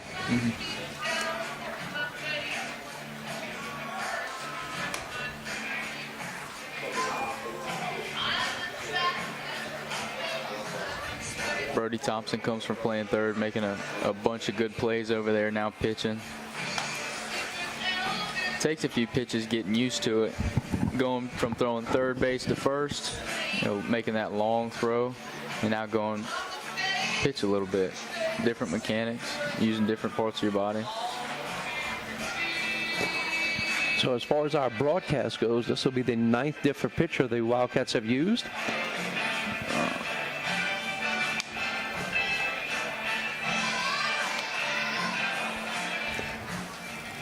The 5th one tonight, but last time we had our broadcast, we went through 4. We went through Carson Ray, Hayden Pates, Hunter Granger, and then Aiden Johnson. And then today we've had Hayden Price, Hunter Granger, Jackson Hemel, Braden Ainsworth, and Brody Thompson.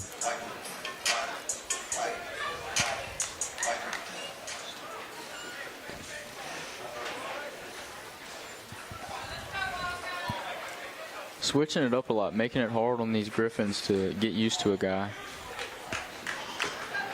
Bases loaded. Normally you'll have your middle infield stay back and try to turn a double play. But the batter number 7, Caden Hughes, puts on a bunt. They scored 2 on it. He can't handle it. 2 runs are going to score as the ball slipped out of Brody Thompson's hand. And so Hughes will get 2 RBI out of that one. Runner on second and third left early, and squared late. Push bunt. Not much you can do on that. They scored 2 off of it, though. Batting number 8, Jackson Brett. So the score goes to 4-0 here at the top of the 7th inning. Typically on that, if we see him running, what we used to do is we throw it, and we try to throw it in the other batter's box where the catcher can just catch it. Not a pitch out, but something in the other box. So the batter, Jackson Burritt, had a walk, flew out to right field, and struck out in the 5th inning. Hits this one foul. Here's the next pitch. Got behind him. And now the runners will advance to second base as the ball gets by Pates. Runners on second and third. Just eliminated the force right there. Now your infielders are going to have to go first.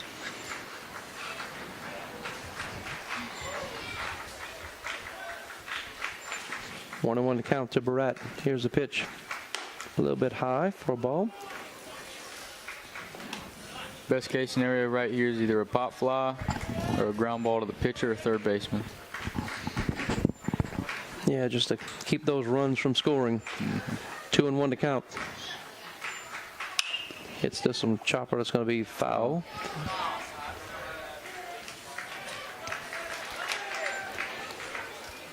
You know, everybody has their way of doing things and their way of thinking about how baseball is, but I'll tell you what, I have a way of thinking about it that's different from everybody else that I've ever talked about. But number 1 rule for me is don't let them score. So I don't care what happens. I ain't going to get the easy out at first base. No, you don't let them score. You go to home and then see what else happens.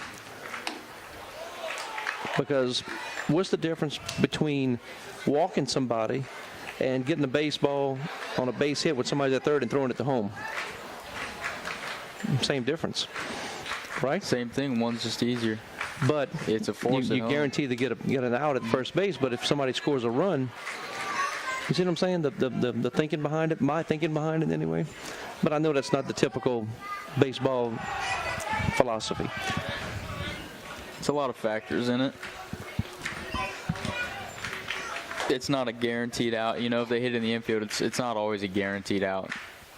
It's high school baseball, you know. Errors happen. Stuff happens. It's just. So Barat will draw the walk. He'll make his way to first base, and the bases are now loaded. And the batter number 5, Cooper Daly. Correction, that's number 12. It's going to be Dakota.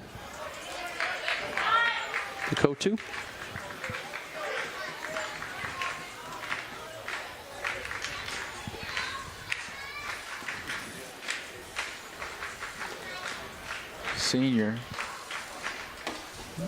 So Nicole 2 will take Daly's place in the lineup. This is 2 balls outside. Middle infield goes chats with Brody real quick.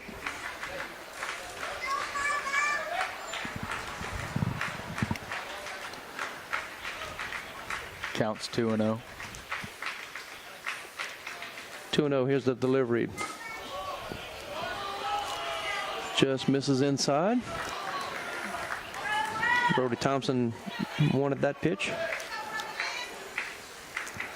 but he gets behind 3-0.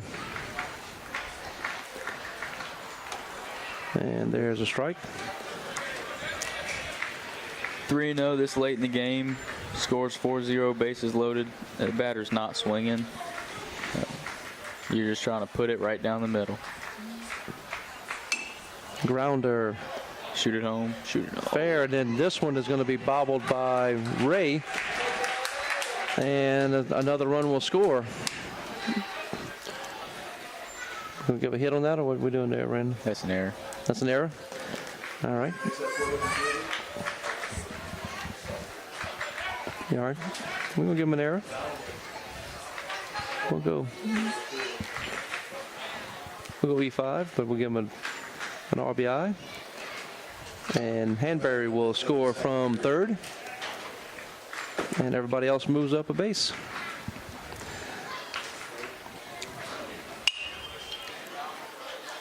Over to first in time.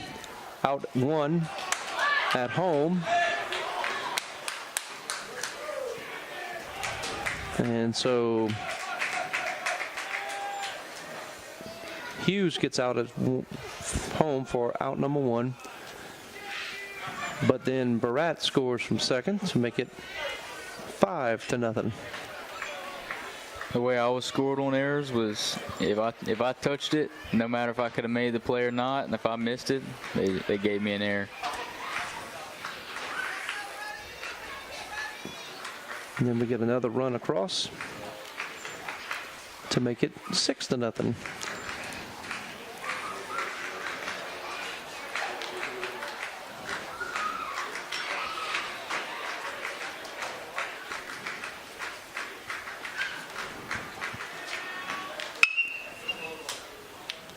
Green back in there.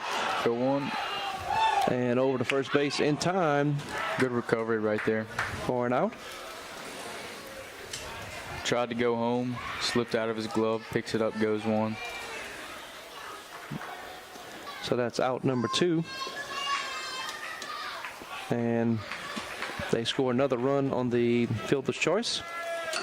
Now batting number 20, Casey McCoy. To make it 7-0. 5 runs here at the top of the 7th inning. Fouls it straight back.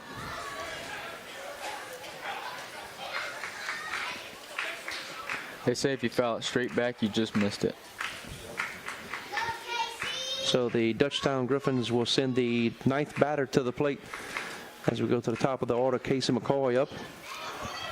A little bit high.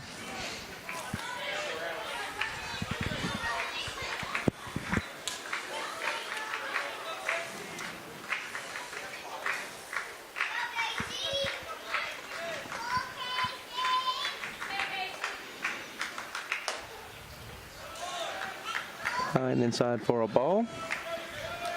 2-1 the count now.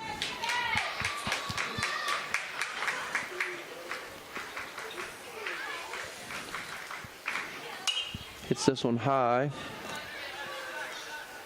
Under it is the second baseman. Settling in is Mayo and makes the catch. But the Griffins do score 5 more runs top of the 7th inning to make this score 7-0. We'll take a break. You're watching Wildcat Baseball on WBTR.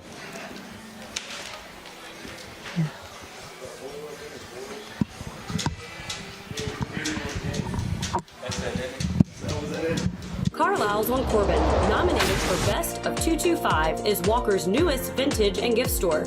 Our team of vendors want to invite you to come on in and browse the wide variety of inventory. The abundance of home decor, timeless treasures, and vintage furniture at Carlisle's will make furnishing a new home or redecorating your current home easy and affordable. Take the quick drive to 31010 North Corbin Road. Carlisle's on Corbin, the shop that has it all. Can you just ask someone? I don't think they have the cut I need. Could you please cut a 2-inch ribeye for him? Absolutely, we're here for you. Just ask. Hey, do y'all make custom sandwich trays? I have a baby shower I need to go to. Absolutely, we're here for you. I guess I could just ask. Hey, do you have gluten-free flour? Yes, ma'am, we do. We're here for you. At Carter's, we're here for you, because not everyone's needs can be found right off the shelf. All you have to do is ask. This game is brought to you by Wildcat Productions. You're watching Walker High School Baseball. Welcome back to Walker High School. We go to the bottom of the 7th inning, and the Wildcats looking to get at least 7 runs here to keep this game going. There you see Mr. Michael Hilbin. There's a strike. The batter, Braylon Kent, the left fielder, 0 for 2 with a strikeout. 7 runs is a hard thing to do, but as long as you pass it to the next guy, it can happen.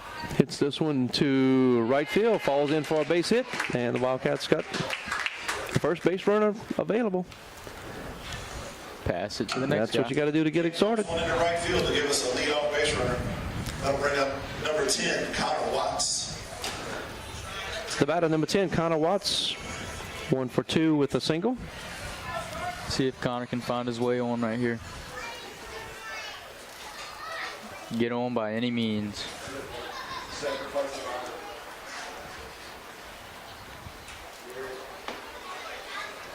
A little low for a ball to Watts.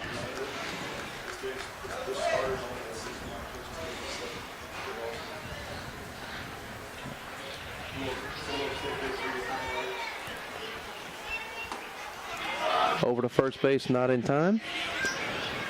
Other teams in the district last year going to the playoffs, Live Oak was a number 9 seed. They won the first round game against Covington, went on to the second round and lost to Santa Maria. Another 5-5A team. Santa Maria goes to the semifinals as well as Dutchtown. Over the top for a foul. That's the 71st pitch for Overlay. That's under 10 pitches an inning. That's pretty insane to do. Very hard to do. Most times in the 7th inning, you'll be at 85, 90 pitches. Sometimes over that, 100 plus. Ball gets away and the runner stays at first base. Oh my goodness.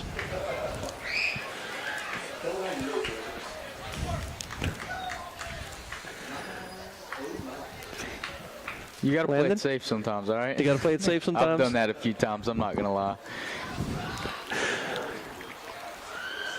The goal is not to get out, and sometimes you play it a little too safe. So they were playing it safe? That's what we're going to go with? Playing it very safe. All right, playing it safe. All right, there we go. 3-2 the count now. To Watts. And there's a check swing for a strikeout. Out number 1. Coming to the plate for the Wildcats, number 7, Gatlin Steele. The batter, number 7, Gatlin Steele, the shortstop, 0 for 2.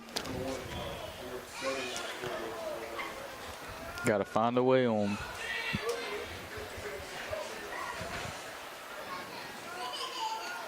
This one low and blocked well by Zach Berry. Tell you what, both catchers have been very adventurous behind the plate. Very. That's the one you don't go on. I agree. Down 7-0, you got out, you don't go on that one. The other one, they're questionable, but. The other one, what'd you say? I said a little bit questionable. Okay, a little bit questionable.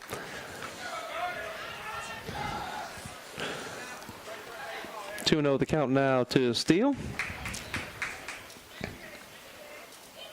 Hits this one hard. Third baseman Barat over to second. Excuse me. Good pitch.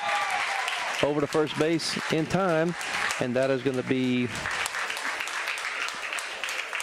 an out. Yep. Ball game, folks. Double play. Griffin 7, Wildcat 0. And that's going to be the end of the game. The Wildcats lose this one 7-0 to the Griffin. Versus EA. Next game for the Wildcats, Saturday, April 1st versus East Ascension. That'll be a away game. And the Wildcats lose another one here, Landon, as they blew it open in the 7th inning. Close game minus that 7. It's a lot asking for 7 runs in that last inning, but if you eliminate that whole 7th inning, you only got 2. You go into the bottom of that 7th with a completely different attitude, a little bit more hope. Yep, so with the loss, the Wildcats dropped to 7-16, 0-2 in district. With the win, the Dutchtown Griffins improved to 19-5, 2-0 in district, and so they will be one of the leaders in the district race. But what a great district we have here. You have Dutchtown, Santa Maria, Denham Springs, and Live Oak. All those guys very well in the top. A couple of teams in the state here, the top 24, Denham Springs 24, Santa Maria 15, Dutchtown 8, and Live Oak 4. Can you just ask someone what I need? Could you please cut a 2-inch rib off for him? Absolutely, we're here for you. Just ask. Hey, do y'all make custom sandwich trays? I have a baby shower I need to go to. Absolutely, we're here for you. I guess I could just ask. Hey, do you have gluten-free flour? Yes, ma'am, we do. We're here for you. At Carter's, we're here for you, because not everyone's needs can be found right off the shelf. All you have to do is ask. Life's hard. You want to get it right, we want to help. Maybe you feel like Christians are more known for what they're against. But we want you to know that God is for you, and we are for you. No matter who you are, or where you are on life's journey, we have a place for you. we'd love for you to come and check it out.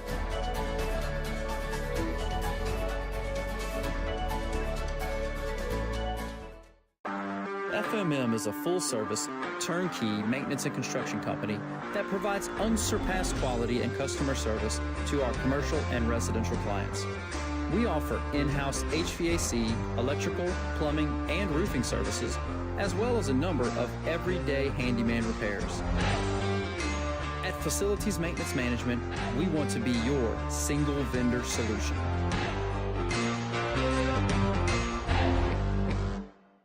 Are you tired of local car commercials and their corny one-liners? Well, let's see how many we can fit into 30 seconds. We're exploding with deals. We're taking high prices and taking them to the curb.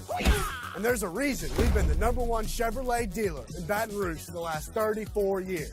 Because we have a huge selection of vehicles in flashing text, including the Equinox, the Traverse, the Malibu, and much more.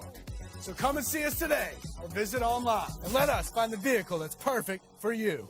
Welcome to Moe's! At Moe's, we've always been inviting, but we have a bigger story to tell. A place that welcomes you to be you. Fresh, high-quality ingredients. We got that. Go ahead, do your thing. Come on, let's get weird. We don't judge. Moe's wants you to come in with your crew and their appetites. Dine in, pick up, or order on the Mo Rewards app. Either way, don't just stroll in, roll all in to Moe's Southwest Grill.